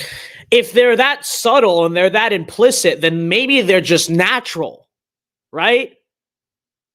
Actually, they basically would have to be natural, because where else would they come from? Because again, if they're subtle, if they're implicit, if they're not being shoved right in your face, it's just kind of how people think, then where would they get that idea from if it's not being shoved in their face, if it's not constant, you know what I mean? Then it would have to be natural. And what else would it be? Because if it's not culturally in your face and everyone implicitly thinks it, then it's probably just a natural human instinct, right? I don't know. Have asked middle schoolers draw a picture of a. I'm sure that's not proven by a peer-reviewed survey, not a study, a peer-reviewed survey of a 50-person sample size from Bowling Green University. So therefore, my take is invalid. I am sorry, Hunter. I'm sure Hunter is correct, because Bowling Green University did a survey that reached the conclusion he's now reciting. So true. Scientist. Virtually everyone in that study draws a picture of a man. There's a reason why these sciences, for example, are perceived as a more masculine career. That is social conditioning, which we can change. Okay, hold on. I'll let the debate keep playing. I'm gonna show this really The quick. reason that they draw scientists as a man is something like 90% of scientists are men or something. Why? So the true. Why same is reason- that? Thank you for proving my point. Yes. Because males excel in the higher levels of things like the hard sciences and things like, I mean, even as I read in the intro, the ratio is 13-1. Boys that score over 700 on the math section of their SATs compared to women, it's 13-1. That is biological. The same way that women are more likely to pursue things like early education, things like nursing, than are men. That is biological. Also, I just can't believe you're telling me the decisions people make are just biological, as if it's not a 100%. super complicated. Hold on. As if there's not a 100%. super complicated and nuanced thing that goes on between, yes, some biology, but also social. We are all a result of our biology. Okay. I think this might explain the reason why most scientists are men. Crazy thing. Actually, I don't know if that's even something that vindicates us, because as we know, I don't know if being a scientist these days is even all that prestigious, but the reason why is because, assuming that in order to be a scientist, this is the male versus female IQ distribution. So men dominate the lower end and the higher end, right? Women are mostly in the middle, right? So this is all averages. So yeah, you have smart women, you have middle IQ men. But if we're considering, like, why is the proportion not 50-50? That's probably because of the fact that on average, there's more variation in IQ between of the extremes between men as compared to women, right? And so if we were to assume that scientists are not going to be, like, on average middle IQ people, right? They're going to be like the higher IQ people, STEM is hard, whatever. So just pretending, they're going to be more on this side of the curve. Who dominates this side of the curve, right? Men. Okay. And on the flip side, I'm not trying to even like cope or be defensive about it, but this is just simply true. On the flip side, you're like, well, why do men also do so much like grunt work, so much like trade work and whatnot, like work, plumbing, whatever, stuff that's not very cerebral, more like manual? Well, you could say partially it's because of their strength, but also partially it's probably because they also dominate kind of the lower end, right? You see what you see how that works? That's the reason why most scientists are men. Okay. And I don't even think it's just an IQ thing. I think there's other aspects of it. For instance, it's kind of the sizes and the hormones of our brains in certain areas, right? Because women naturally, their role is, again, we're pretending like this doesn't exist, but because it is the role of women to, in biologically speaking, in nature or whatever, right? Care for children, raise children, be caretakers of children. Again, Hunter Avallone's going to pretend like this is all socially constructed. It's not.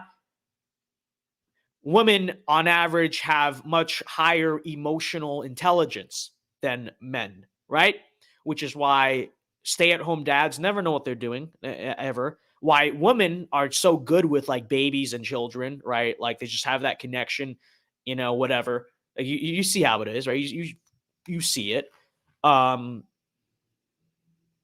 why, when it comes to professions, women choose to not just take, I guess, what you could call like the middle IQ type of job, like a teacher, right? They don't choose to be doctors or scientists as much, but maybe they'll be nurses, right? Stuff like that. Not only could that be explained by the IQ thing, I think it's also explained by the types of intelligence thing, right? Women are naturally good caretakers because they have more emotional intelligence than men.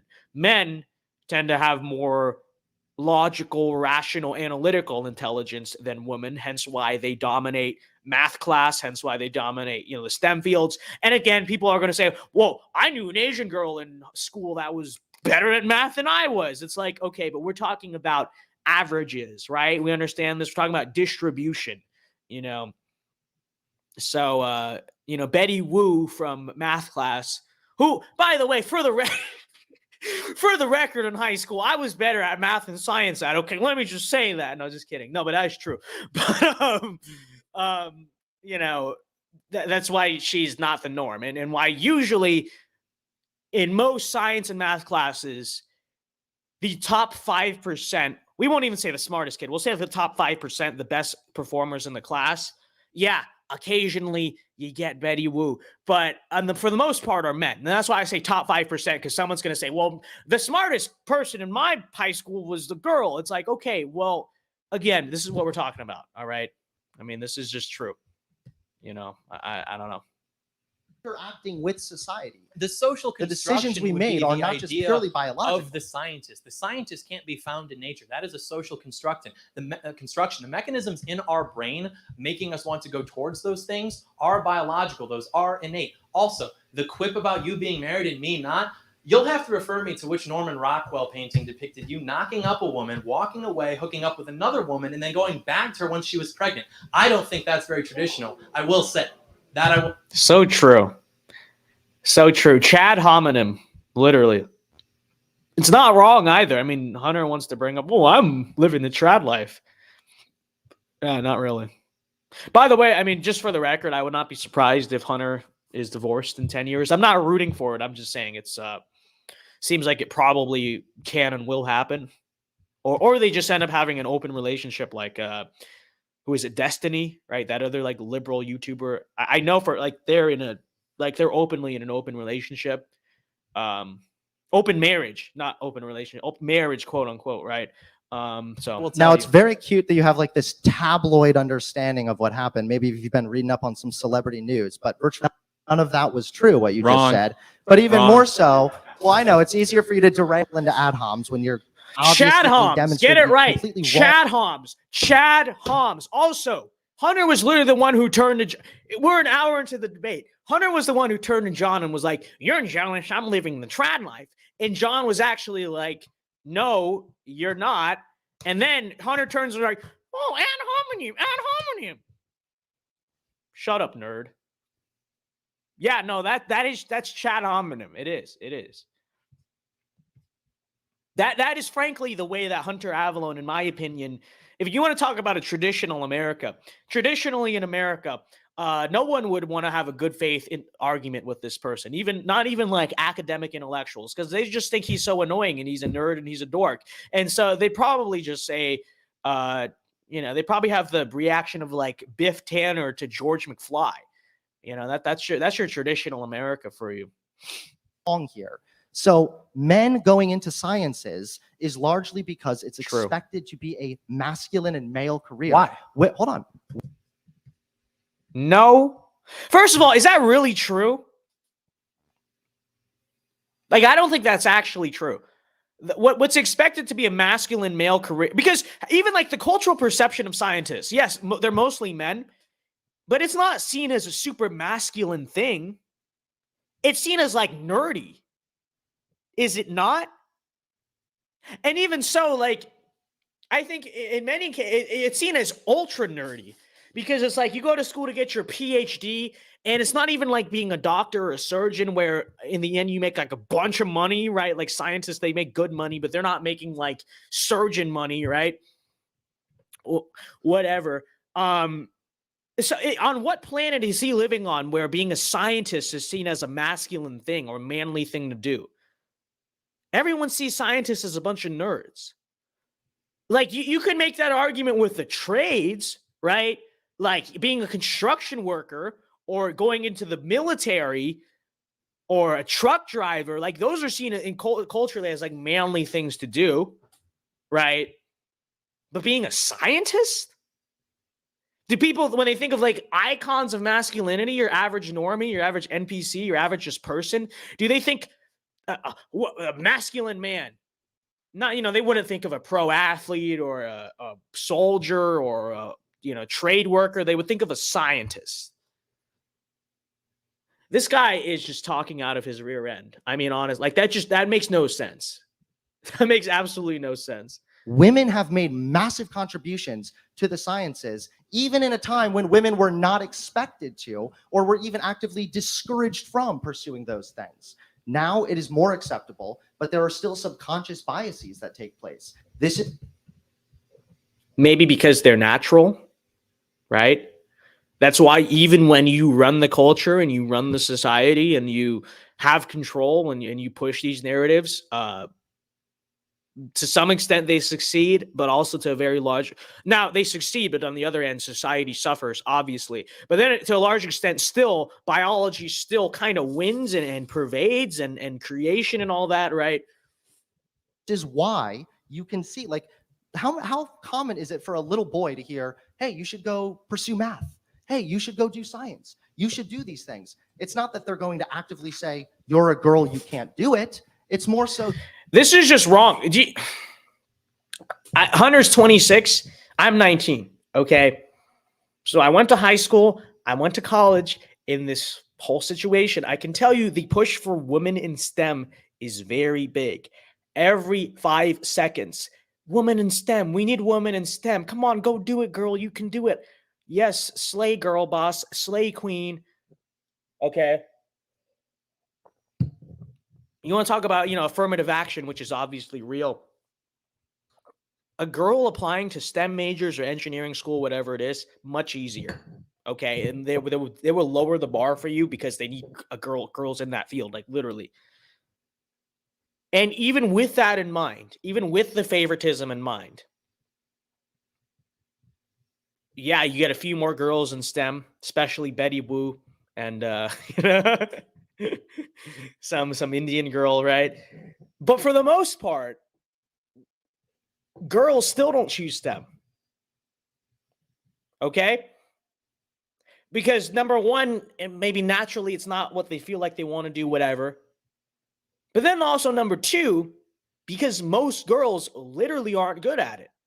And what happens to a lot of these girls who try to do the pre-med thing or they try to engineering or whatever, a lot of them get into it.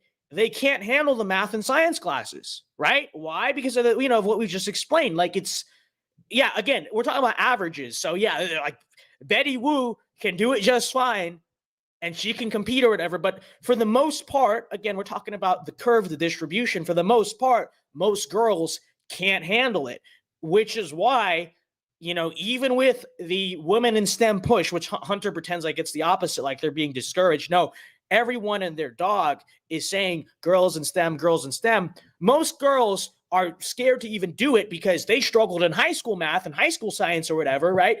And then beyond that, the ones who do, a lot of times they struggle, Okay. And they're not the top 1% of the class. And a lot of them don't make it and end up changing their majors to humanities or something, something that they're better at. Why? Because even with control of the narratives and the culture and all that stuff, biology still wins. God still wins, right? It's just how it goes. So that might just not be encouraged for them. And if we know that something as subtle as, another study I'll reference real quickly is, we know that something as subtle as just having a picture in the textbook that depicts a masculine or a man. Exactly, Sniper Monkey. As a scientist, is less, or it negatively affects women's ability to succeed. Okay, Hunter, I will say again, I don't know when this dude went to school or whatever, but I will tell you, in every single science textbook and just textbook in general I had going to school, and again, I just graduated from high school in spring 2021, so about a year and a half ago. Every single image used in textbooks is basically the same as like corporate commercials these days. So everything is multiracial and everything is gender balanced. Okay, like those are the textbooks I read, and I'm sure those are the textbooks that most people do, read these days. And yet still you're seeing the disparities you see, So, but this is very typical of like just leftists and the whole like oppression narrative, right? What is it essentially? Even though they have all the control, even though they have all the power, they pretend as if they don't in order to just basically grab more of it, right? It's just like this repeating cycle. And feminism's not the only example. Civil rights, perfect example, right? Because since, the 1960s, that entire movement has had control of basically everything in this country, of the culture, of the institutions, of education, of all of it, government, blah, blah, blah, everything, right? And yet still today, and by the way, along the way, they've made everything worse, right? Race relations are worse. Even like the socioeconomic situation is worse. Like everything they've made worse, obviously. But their prevailing narrative is not, we failed and everything we do just makes things worse, like the feminists, like every left-wing social movement. No, they say, oh, actually, all the things that are happening because of us, actually, they're happening because of the conservatives and the traditional order, and that's why you need to give us power so we can address these inequalities or whatever. And, what happens is you give them more power and more money and more funding and everything, and they crash and burn the country even worse. I think that this right here is kind of a prime example of that, right? There was something that happened in the late 90s called the Scully effect. I don't know if you're familiar with that, but when the X-Files came out, it depicted a female scientist, which wasn't like the first time that happened, but after that, it was called the Scully effect, where a huge increase of girls wanted to be scientists. Key word, wanted to, right? Like, sure, I'm sure that's true. Like, just in the same way you have the Top Gun effect. I wonder, well, if that's the case, then why is the ratio balanced itself out? Probably there is a social component here. Huh. It's a lot easier and almost lazier to just say. There's a huge difference between saying girls wanted to be scientists because they saw the movie or the show. It's a show, right? The show. In the same way Top Gun, both eras that they made movies made people want to go into the Navy and Air Force and stuff. But I really want to know that. How many of those girls actually made it or ended up being scientists? Is this another survey, Hunter? More girls reported that their dream job was to be a scientist because of the show. Yeah, how many of them actually did that? How many of them actually, went through the university and got their PhD and are now working as scientists? Very interesting question, right?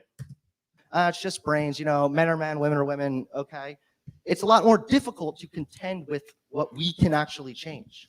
Nobody's denying that men and women are free to pursue the roles as they will, but we know that throughout, 800 BC to 1950 AD, virtually 95% of all technological and scientific innovation came from European men. The idea that that was happening because they were allowed to, and all these women with all these great ideas were just being shut out of the discussion, is just frankly not true. Also, the idea that negative stereotypes are preventing women from going into these fields, we know that's not true as well. There have been several studies proving that if you discourage women, you can't be a scientist, you can't be a doctor. It literally does not affect either their performance nor their interest in those fields. There was a study, though, recently in 2021 that tried to review all of that and say, no, this actually is the case.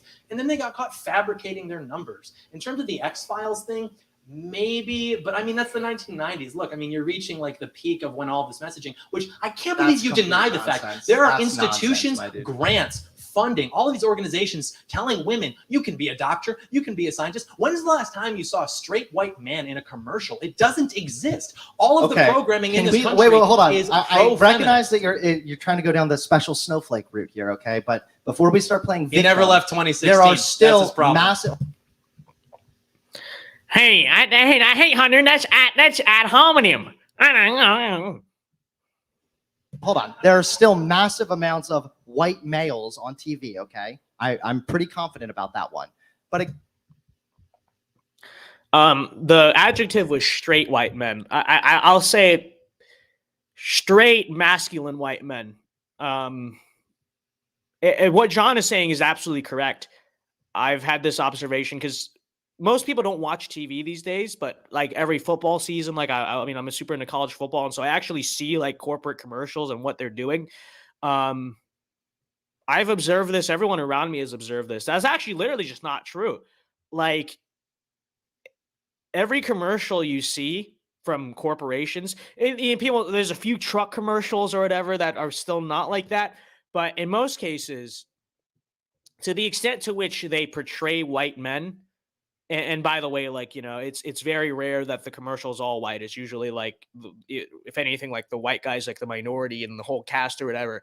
But if you'll notice this, the white men that like your average corporate commercial portrays, and I'm talking about actors, okay? So don't point to, I don't know, they did a commercial with Brett Favre for the Copper Fit thing. And they're like, well, he's a we're talking about just regular actors, okay? I'm not talking about celebrity commercials. That doesn't count.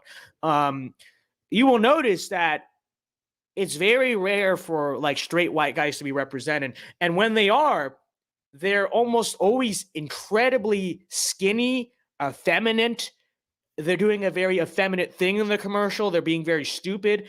Like they look like they look like Hunter Avallone. Like they look like your average like beta millennial liberal white guy. Like you almost never know. And like you want to say I'm being schizo, watch TV. Maybe don't watch Fox News because that's all a bunch of like Mike Lindell MyPillow ads. Just watch like ABC or just watch like a sporting event or something and pay attention to this. I kid you not. Every single corporate commercial you almost ever see, I'm talking like probably 95%. What John is saying is absolutely true. Like this is the way it's done. Okay. And you can speculate as to why that is. I'm just telling you that's totally something that you can observe. Okay.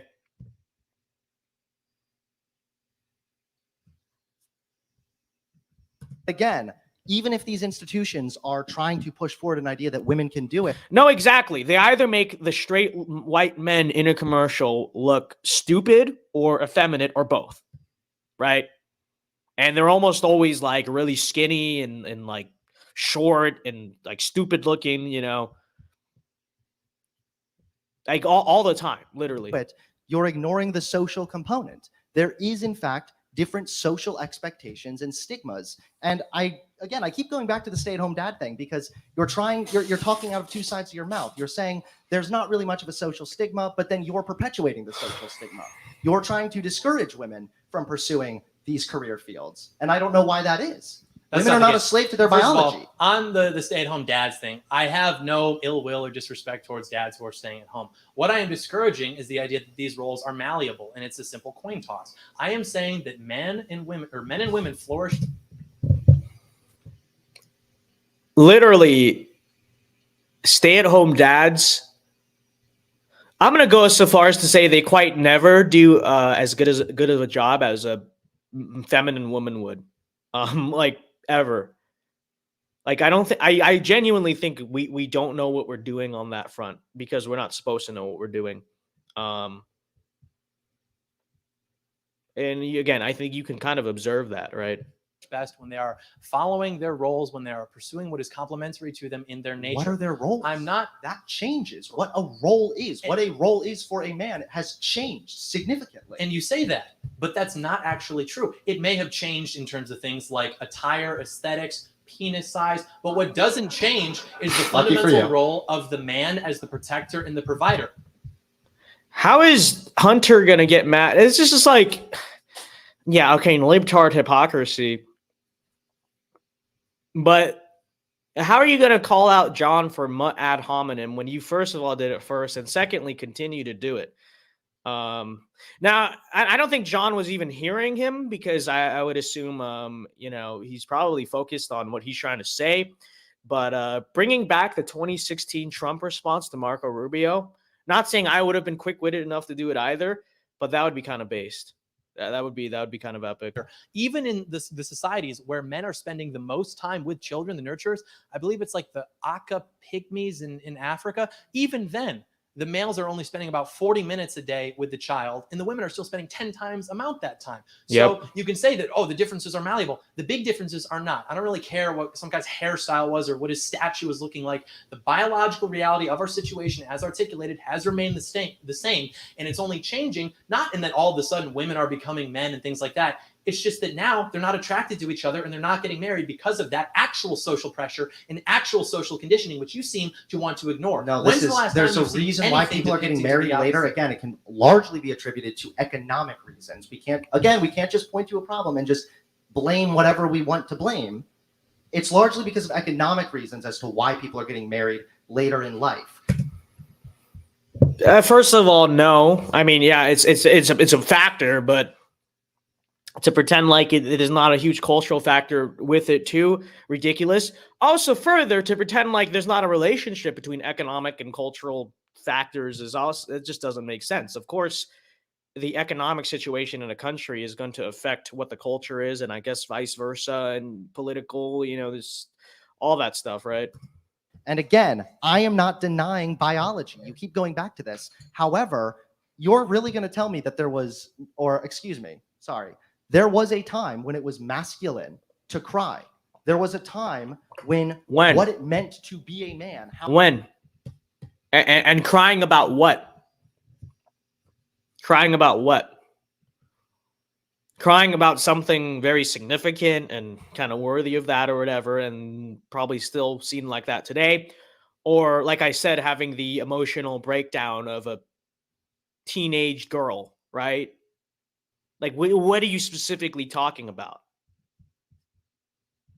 How you were expected to behave was different. Just if there are some similarities as far as the protective nature, I'm fine with that. Again, a lot of that can be. I literally don't think that's true. Like what he said about like crying. Like, where is he getting that? What civilization is he talking about? And in that civilization, what's the context behind it? Like, in what situations was it considered acceptable for a man to cry in public or whatever? I virtually guarantee it's not saying it's okay for men to cry to the same extent that like women, specifically like young women, do. I mean, that's just kind of ridiculous. No one believes that. Attributed to, yes, biology, testosterone. If you are stronger and by protecting your family, you need to be physically able to fight someone off. Yeah, the male's probably going to be the protector. No shit. However, true. So true. Now, if you're going to, so again, right, I think this is all creation. I'm going to repeat that. But if you want to attribute that to an evolutionary thing, right? Like evolution is the reason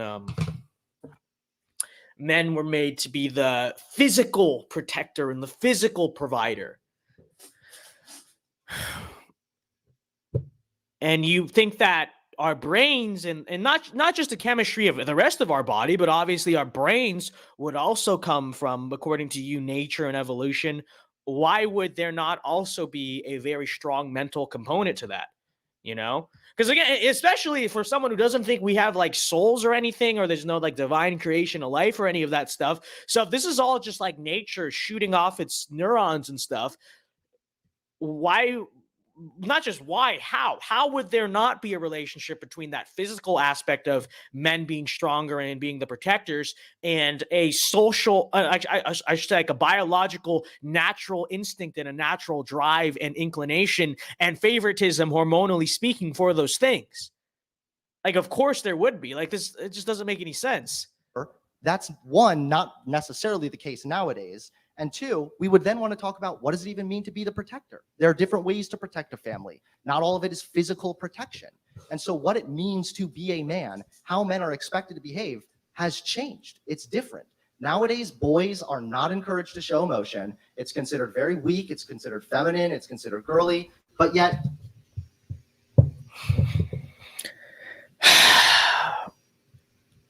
I mean, I think it's very obvious, but Hunter Avallone literally does not live in society.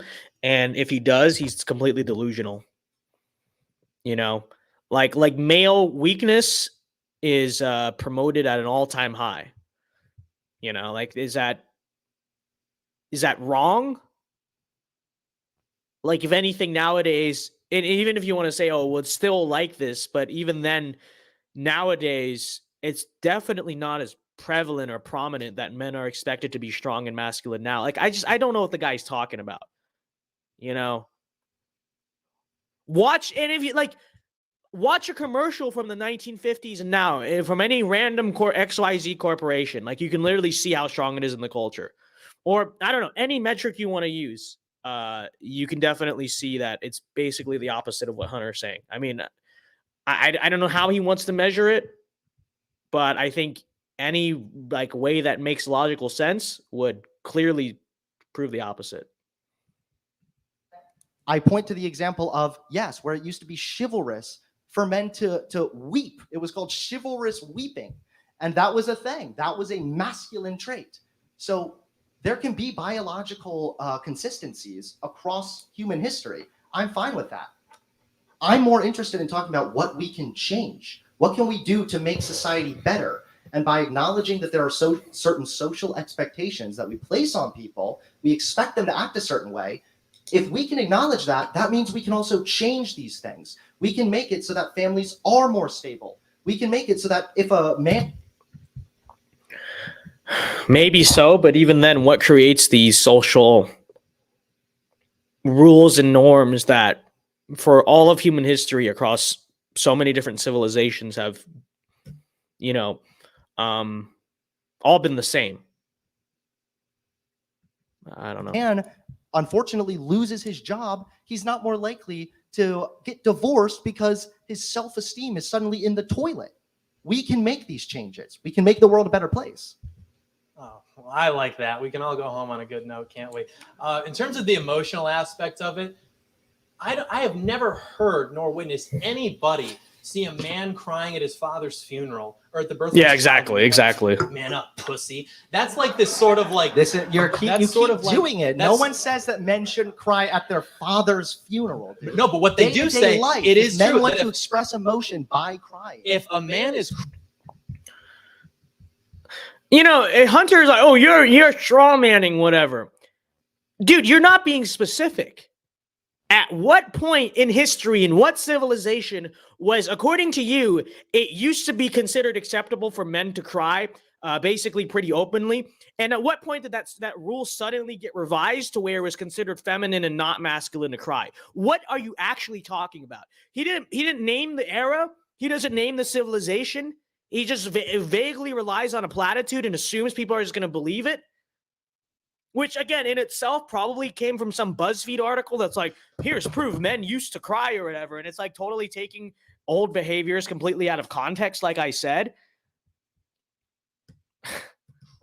crying at like the ceremony you mentioned, the chivalrous ceremony, no one is going to turn an eye to that then. The same way as something I guess would be the equivalent now. No one would turn an eye to that negatively. The same way now, if you have men crying over things like, I'm really nervous about this test. Right. Or back then, like, I don't want to do jousting practice. Like, yeah, okay, quit being a little bitch. Like, there's a reason that Right. stoicism is a virtue. As a man, you have to be stoic because, like we mentioned in the baby studies, when something goes down, maybe it's changed, and oh, maybe you have a gun, maybe, you know, police are there. I don't know, it depends on what city.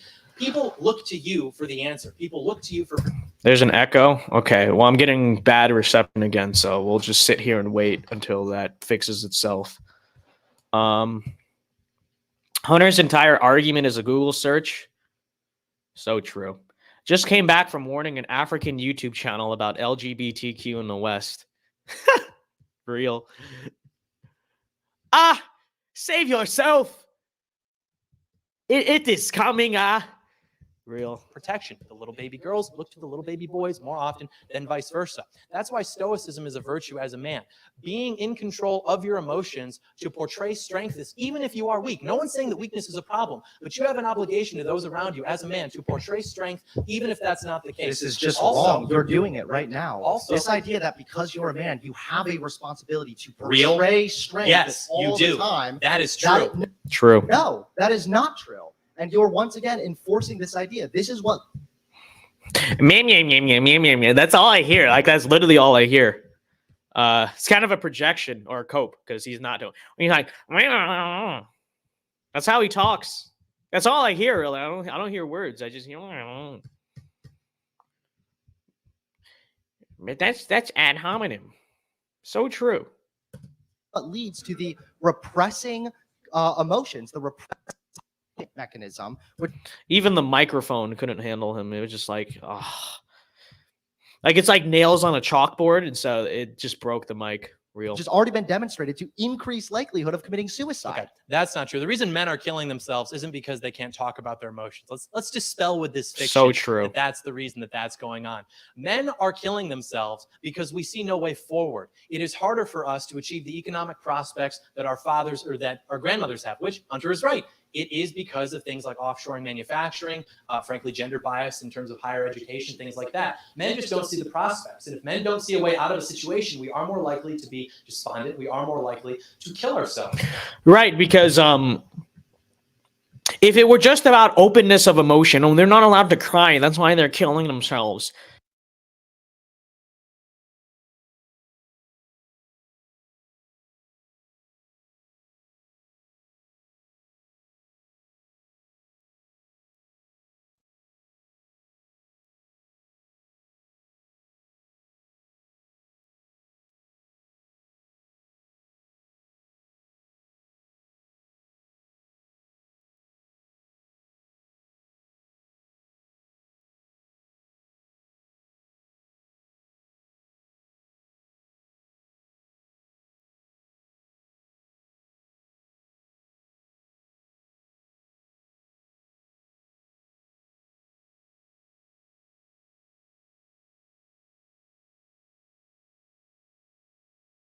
Apparently, I just changed out the batteries on this microphone. How dare it do that? It's low on battery, that's why. Hold on. I'm gonna play the thing and then I'll change out this stupid battery. I literally changed it on the other stream. That's terrible. The utter state of AA batteries in this country. See, if this country was as great as it was used to be, we would have functioning batteries. So true.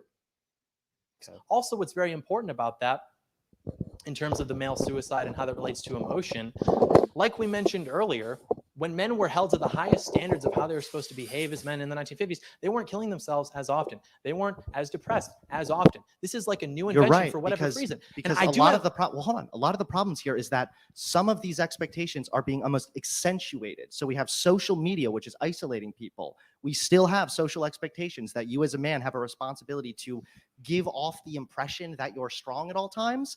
These things all compounded, yes, the economy, all of these issues compounded lead to more negative outcomes, specifically for men. Even more so, hold on, they've done studies where they've literally shown that men are less likely to go to the fucking doctor because they perceive that as being weak. These are the type of Based. ideas. That is. I'll walk it off. That's funny. You can't always walk. Real. Some of it you can walk off, but not always. Real. One thing I want to get into, and I think this is an interesting phenomenon that we've witnessed often. Well, so That literally has nothing to do with culture, by the way. Men have always been like that.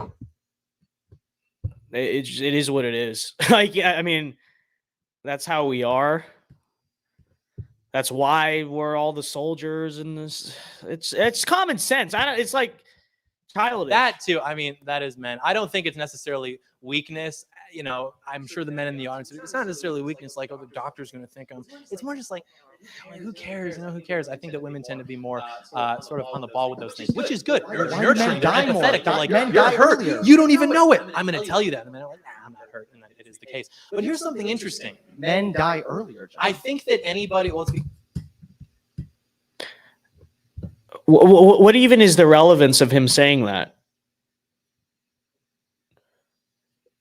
It's not like John is arguing the opposite. Literally, this is just nails on a chalkboard. Oh, it's echoing. It's echoing. What do you want me to do about it? Gosh, I just changed out the mic for you. Can you give me like a 30-second break, people? Goodness. Because we're taking more risks because of our testosterone. By the way, testosterone isn't just I'm doing manual labor. It's your risk aversion. It's your ambition. It's your competition levels. It's everything. Women have less than that, and that's why they are the way that they are, which is lovely, by the way. We love women, don't we, folks? Everyone loves women. No one loves them more than me. That is a fact. But something I did want to get into. This is a very interesting social phenomenon that we're seeing, where I think, even if Hunter may disagree, I don't think he does. There is a monopoly. Is it fine now? Can I continue with my 5 minutes? We have 5 minutes next. You can continue then. Yes. We're starting the second That's not segment. fair at We're all. so back.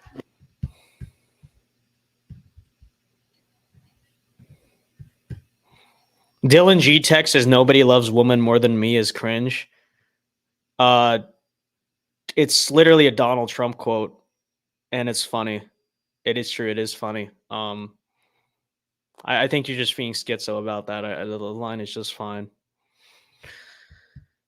It's a quote right out of an iconic 2016 Trump moment. What do you mean it's cringe? Oh, he's being a simp. No, he's literally being legendary. Okay. No, I strongly disagree. I wish I remembered what I was saying when the microphone was off. I went over there and then forgot. Let me replay this. Maybe I'll like jog my memory, because I was actually explaining something fairly important and I totally forgot. Attracted to each other, and they're not getting married because of that actual social pressure and actual social conditioning, which you seem to want to ignore. No, When's this the last is there's time a you've seen reason why anything people are depicting getting to the married later. opposite? Again, it can largely be attributed to economic reasons. That's too far back. Wait. But yet, I point to the example of Pussy. That's like this sort of like this. You That's- are more stable. We can make it so that if a man unfortunately loses his Something about Hunter talking about men dying young. No, I thought it was it like explaining male suicides? Was that I forgot. I totally forgot. Okay, well, I think we get the point of this debate. I did promise that we would also react to Joe Biden's Thanksgiving turkey pardon, which again I will maintain. Probably the greatest thing to ever happen in American history. I'll be totally honest here. So before we go, folks, let's play this, okay? I just want an excuse to watch this on stream, so let's do it. So don't go anywhere, because this is going to be an extremely fun segment. This arguably may be much better than the debate itself, okay? So let's do it. We're going to react to the whole... I know I posted a clip of it on the Shorts tab. We're going to react to the entire thing, because it's amazing. All right.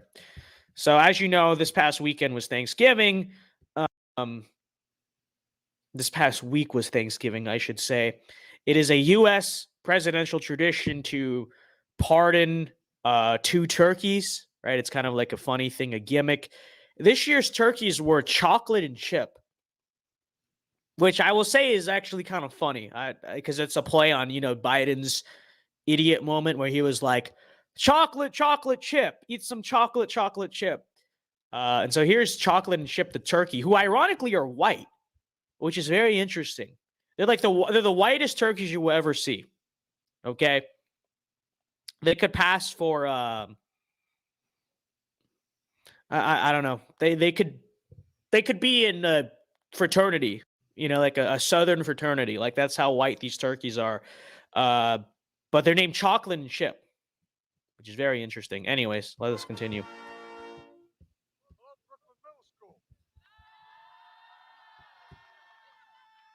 Well, good morning, everyone. I'm sorry.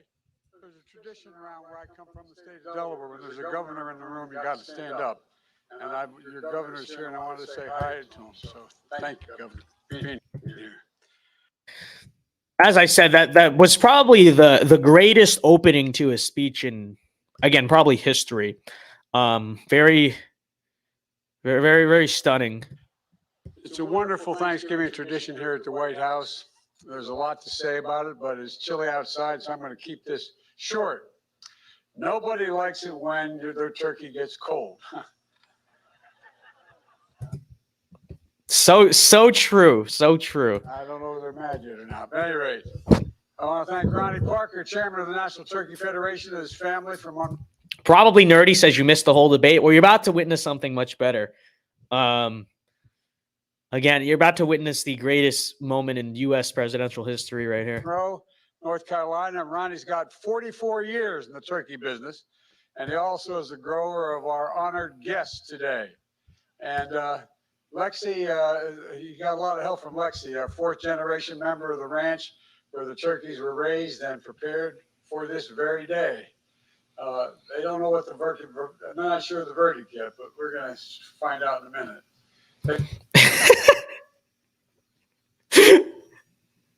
Look at him, like just like blindly speaking off into the distance. It's like to an extent, to in a very odd way, Joe Biden is kind of cool. Let me explain. Okay, let me explain. It's obviously very bad. He's like, you know, the worst president ever. He's train wrecking the country. Real people are being impacted. Obviously, like he's literally like destroying our entire civilization. But he himself, it's like that one, you know, that like one meme of like the Biden Chad Wojak that's like, I don't even know where I am. That's literally him. The guy is totally clueless. He doesn't have a clue about anything. He's obviously senile. He can't speak. He's the second dumbest person in politics behind the senator-elect of Pennsylvania. And yet, do you think he cares? You know? He just, he's kind of like the ultimate Sigma male when you think about it. Mr. Biden here. He's literally destroying everything. And he's just like, not only does he not care, he doesn't even know where he is. Like, he's just chilling and eating his chocolate chip. It's literally just like that meme, okay? Noah Boyd for 10 says, when will you actually read Wild at Heart? It's time to make it a priority. Love you, Vince. I love you too, but I don't know what you want me to. I mean, it is the next book I will read. I haven't read a book in several months, okay? Besides, like, you know, the Bible, like period, like reading in chapters, you know, not like reading like super long, extensive it. I don't know what you want to do. I'm a student. I'm very busy. You know, I'm trying my best over here. You know, I can't give you a timeline because I can't make guarantees. I mean, I'm incredibly busy. Like, I don't know what you want from me. But thank you for the 10. I will get done at some point. Okay. But I can't really say with everything going on in my life that it's going to be a priority. Like recently, even trying to make content has been very stressful. Okay. It's like, it's hard enough as it is. Okay. I have like a lot of things going on. I'm sorry it can't be a priority right now. Maybe over the winter when I'm home a little bit, but I don't know. Okay. I can't give you an answer. They listen to a lot of music, I'm told, in order to prepare for the crowd noise today. That's that's real hard work. And they So true. interacted with the children to show their softer side. Sounds like another flock hoping to come to Washington 2024. But look, we're joined by another special guest, and that is for what is the largest. No, it's so true. Like if civilization wasn't at stake, which I guess clearly there's nothing we can do about it anyway, because elections seem to go the way they do. You know what I mean. It's kind of funny. It's actually hilarious, quite frankly. National turkey presentation ever held at the White House. My dear friends, I can introduce them again. Roy Cooper and First Lady Kristen Cooper here. Truly fantastic leaders. Say hi, man. We're also joined by Congressman Dan Bishop. Where are you, Danny? Hey, Dan, welcome. Great to see you here. Thank you. And from the 9th District in North Carolina. Wait, I'm going to confirm something right now so I don't look stupid. I'm almost certain of this. He is, yeah, exactly. I was like, yeah, of course he's a Republican. What is Dan Bishop doing at the Joe Brandon presidential turkey pardon? How dare he? What a traitor to the Republic, literally. And a special thanks to members of my staff for their young children who are here today as well. Matter of fact, if you look, you see that dog up in the balcony there, that German Shepherd? That's my dog, Commander. I was worried if he came down here with all, he just do nothing but kiss you and lick you. But he may go after the turkeys, so I kept him up there. But we're joined by another group of kids, as I said, from students from Brooklyn Middle School. The reason they're here in Washington, the reason they're joining us today is, they were invited a couple of years ago to come, but because of COVID, we couldn't have it. So I'm glad you guys came this year. Thank you very, very much for coming. Why? Imagine still wearing a mask. Okay, no, whatever. And we're also joined by students from the 4-H programs of Virginia and Maryland, and the folks from the National Future Farmers of America. He can't even speak. Like, I know Biden can never speak, but there are times when he kind of rehearses and practices. He's just mumbling and stumbling his way through this entire thing, which again, it's like when you think about it, Biden is just like the ultimate Sigma male, because he just doesn't care. He has to go be the president. You could care less. He doesn't even know what the presidency is. He doesn't even know that he's president. Quite literally. Didn't Commander break Joe's legs? Yeah, Commander was a very violent dog. He probably was more scared he'd go and start, attacking people. Real. I want to thank them for being here as well. But before I gobble up too much time, I didn't mean to get started, man. Don't start on it. And by the way, that's my grandson, Bo, up there, and my granddaughter. Don't let her jump. At any rate, we got to get on with this. First of all, the votes are in. They've been counted and verified. There's no ballot stuffing. There's no foul play. The only red wave this season is going to be a German Shepherd Commander knocks over the cranberry sauce on our table. That will cause. They are big turkeys, aren't they? My fellow Americans, please welcome the 2022 National Thanksgiving Turkeys, chocolate and chip. Oh, here they come. Like I said, watch. These are the whitest turkeys you've ever seen. Chocolate and chip, folks. Very, very interesting naming there. They can go wherever they want. Like, aren't they supposed to put him on the table? He's just like the turkey's butt is just sticking out here. Of course, chocolate is my favorite. Chocolate is my favorite ice cream. We could have named them Chips and Science, but anyway, it would have been good names as well. But chocolate chip. What I don't know what that means, but we're watching a dry old grandpa, so Weighs 46 pounds, and I'm told He loves catching sun on the Outer Banks. And Chip weighs 47, and he loves barbecue and basketball. Joe Biden is actually the ultimate Chad. No, like literally, like my conclusion at the end of this was exactly that. Like, in a very odd way, this is the greatest victory of Biden's entire presidency.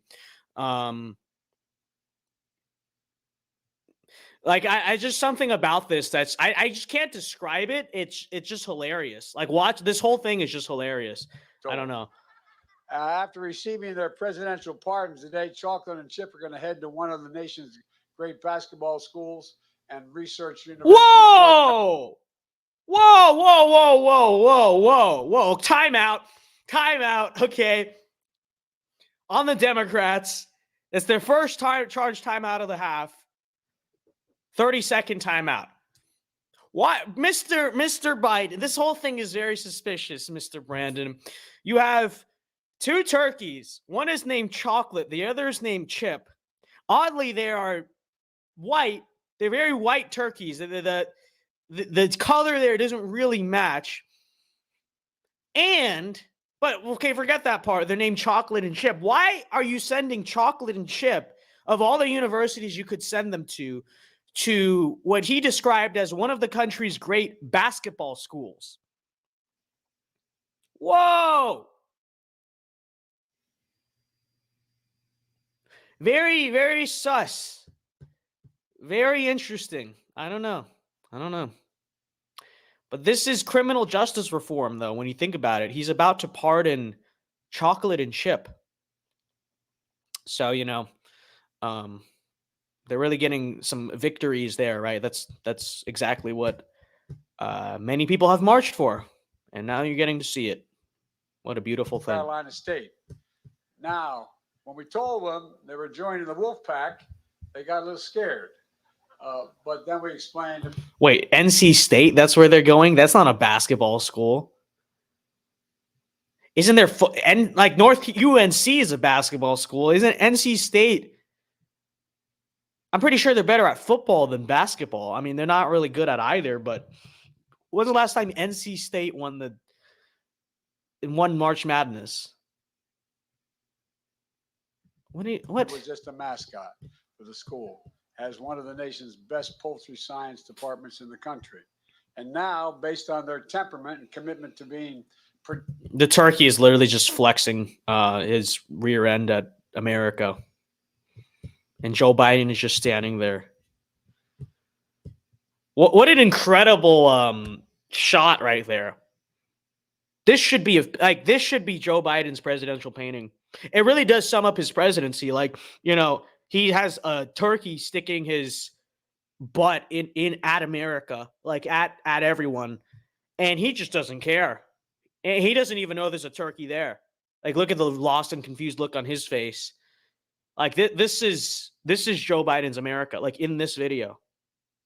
Okay. Productive members of society, I hereby pardon. Yes. I hereby pardon Chocolate and Chip. Which one's Chocolate? Who's Chip? This is Chocolate. Says Chocolate, you're pardoned, and so are you, Chip. Chip says, I know, I don't even have to be told. The turkeys are very grateful that they received pardoned. I'm sure Chocolate and Chip will now use their presidential pardons to go to college and be doctors and engineers, and they will not return to the streets to cause violence and sell drugs. No, it's a new life for Chocolate and Chip, and this is criminal justice reform at its finest. I mean, this is President Trump's First Step Act was the start, but now under Mr. Brandon, it is flourishing, as you can tell. Can you do that? You can do that. Okay, here, now they're going to bring him on the table. That's a big bird, man. We have more chickens than anybody in the nation in Delaware, but we don't have turkeys. Listen to this. If you didn't see it on the short I posted on Thanksgiving, listen to this exchange. I won't speak. Just listen to it. It's incredible. We have more chickens than anybody in the nation in Delaware, but We don't have turkeys. Look at this. God love you. Now, this is chocolate, right? Chocolate, you are pardoned. You are pardoned. So you had to tell me that? Yeah, you are. Yeah, I'm serious. He said, I don't know, man. You didn't have to pardon me. I knew I was pardoned. At any rate, thank you both very, very much. Thank you very much. Appreciate it. How many turkeys you got down there? You raising? God love you. 9.5 million turkeys. I tell you what, that's like some of the countries I've been to. And anyway, you want to talk? Yeah. Look, folks. In my humble opinion, that 1 minute exchange was probably the greatest thing ever uttered by a U.S. president, in my opinion. People always talk about Washington's farewell address, the Gettysburg Address, Trump's RNC speech, Ronald Reagan, time for choosing, whatever. No, this beats all that. That 1 minute exchange is literally the greatest thing I've ever seen in the history of politics. 9.5 million turkeys. That's like some of the countries I've been to. So true. That iconic line. And then, do you want to talk? Just absolutely incredible. Okay. If this Joe Biden runs in 2024, then I think we're kind of screwed. I'm going to be honest. In all seriousness, let me close with this. We can't forget the reasoning for Thanksgiving in the first place. The Pilgrims thought it was pretty important in tough times to come together and thank God, grateful for what we have. That's what the Thanksgiving tradition is all about, being grateful for what we have. And grateful for fellow Americans who we may never meet, but who will go.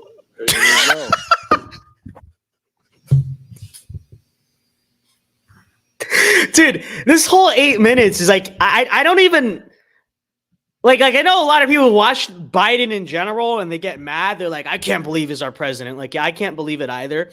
But I don't really have commentary. Like, this is just hilarious. Like, it's just so, it's so random and like chaotic in the sense, like it's so Joe Biden. It's so like, don't know where I am, just random chaos and like dry grandpa humor. Like, it's just, it all fits into the puzzle and it's hilarious. Like I said, I think this 8 minutes is like the only victory from Joe Biden of like Joe Biden's presidency. Like, honestly, like this is too good. They're grateful. And think about the scientists and researchers, doctors and nurses keeping us safe through the pandemic. 2 years ago, we couldn't even safely have Thanksgiving with large family gatherings. Now we can. That's progress, and let's keep it going. We have new COVID vaccine updates to deal with, new variants to protect you and your loved ones. So get it today. Get your flu shots as well. This winter can be much happier than recent holiday seasons, but you have to do your part. Please visit vaccines.gov. Decide what you're going to do. We're also grateful for frontline workers that keep So he's shilling the vax, right? Like, it's just so chaotic. Like, it's so like, so he's like, oh, take the vaccine, whatever. And then the turkey here is on the table. This fool's just walking around, like, look at, like, it's just, look at. I wasn't even paying. Look at the progress of the turkey. Keeping us safe through the pandemic. 2 years ago, we couldn't even safely have Thanksgiving with large family gatherings. Like, he's Now just we like, can. he's That's there. progress, He's just and like let's keep it uncomfortable. going. We have new The COVID turkey's vaccine just like updates to strolling deal with behind new him. variants to protect you. This and is your just loved so ones. ridiculous. Like, So it's get it perfect. today. Get your flu shots as well. This winter can be much happier than recent holiday seasons, but you have to do your part. Please visit I'm taking his vaccine shilling very seriously with this turkey behind him. vaccines.gov. Decide what you're going to do. We're also grateful for frontline workers keeping essential. That's my president, the guy to the right of the talking corpse. Yeah, no, so true, so true. This right here, Joe Biden. That's Kamala Harris. I don't know who the guy in the middle is. But Services going and true. growing and providing food on our tables. We're grateful for our faith leaders and their counsel and comfort and support. Later today, Jill and I are going to be flying down to North Carolina, to Cherry Point, North Carolina, for a Friendsgiving, where we'll be serving Thanksgiving dinner to the troops and military families to demonstrate our gratitude for their service and sacrifice. Like, I don't think Joe Biden's not even alive. Like in this video, like he's speaking, but I don't think he's really even processing the words, or like it's just like coming out of his mouth. Like he's obviously reading the teleprompter, but he's not even like, I don't even think he's trying to read, right? And that's the thing about Joe Biden. It's like he's destroying the country or whatever, which is true. But like he's destroying it, but he's not even like trying. Like he's just sitting there doing this, and it's like that's all it takes to make civilization crash and burn. It's crazy. It's just one guy sitting there and just with turkeys. This shot is iconic too. Like this turkey right here is giving him the death stare. Joe Biden is giving this random old white guy a death stare. It's very, very interesting. Very interesting. And so many of those families are missing someone at their table today, like our family. So many military folks that we have lost. And so it's just really, it's important to keep them in our hearts. Those who've lost so much and those who are. He didn't even pardon the other turkey. Did he not? I thought he'd said it both at the same time. But true. Like, what? I don't know why. It's so stupid. Going to have an empty seat at their table this Thanksgiving. This is a special time, and it's the greatest nation on earth. So let's be grateful. Scripture says. Okay, yeah, quoting scripture, yeah. Like Biden is not even centered at the podium. This is like that just adds to the stupid. Like, so that you got one turkey roaming freely over here. They don't even know where the turkey is. This guy is just looks like he has to pee. This turkey is standing on the table, okay, and Biden is not even centered. Like he's not even standing at the center of the teleport. He's like standing off to the side. It looks very awkward. Let us rejoice always, pray continually, and give thanks in all circumstances. Folks, let's remember all the political fighting that goes on you read about. It's so true, Lance. It's so true. This is the United States of America. This is the United States of America. Okay. The United States of America. I like how he turns and tells the turkeys that, right? Like, I'm pretty sure the middle school he was talking about was on this side, was on the right side. I would assume he's been speaking to the middle of the crowd most of the time. He steps off to kind of make an emphasis moment, talking about the United States of America. But instead of turning more closely to the crowd or to the children saying, "You're our future," he turns to the turkey. And to the turkey, he's like, "This is the United States of America. You are the future." This whole thing is just hilarious, dude. I love this. This is great video. There's not a single solitary thing beyond our capacity as a nation. Nothing beyond our capacity.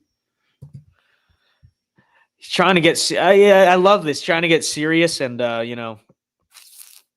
right behind him you have the turkey just, walking around. If we do it together, united. We picked two great turkeys. So true. From the Biden family to all of yours. So happy true, King. Thanksgiving, and may God bless you all, and may God protect our troops. Thank you all for being here.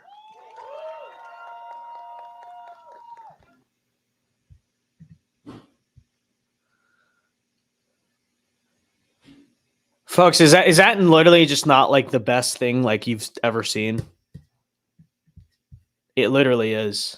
Answer. But all right, guys. Anyways, that'll wrap up the stream. Great stream, epic stream. Thank you very much for watching. Hope you guys had an epic Thanksgiving. and the whole weekend and whatnot. I'll see you guys back to, I'll try to get more, I know it hasn't been that consistent the past 2 weeks. I'll try to get back to like consistent content and videos and stuff this week. Before you go, be sure to leave a like on this stream. And I guess subscribe if you are new. I doubt we have non-subscribers watching, but subscribe if you are new. And until next time, ladies and gentlemen, thank you very much for watching. Alpha Moves Only. God bless and peace.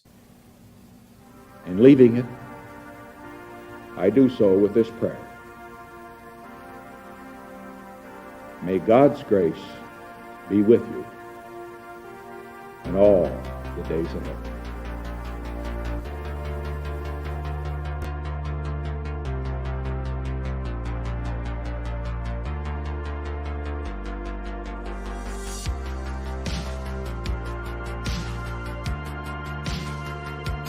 And it's easy to be discouraged right now, but it won't defeat God's church. Be encouraged. There are thousands of prophets who have not bowed the knee to Baal. And be encouraged. At the end of the day, the bride of Christ will be defended. She will be protected. She will be preserved. And she will be restored, redeemed, and rescued by her Savior. Amen.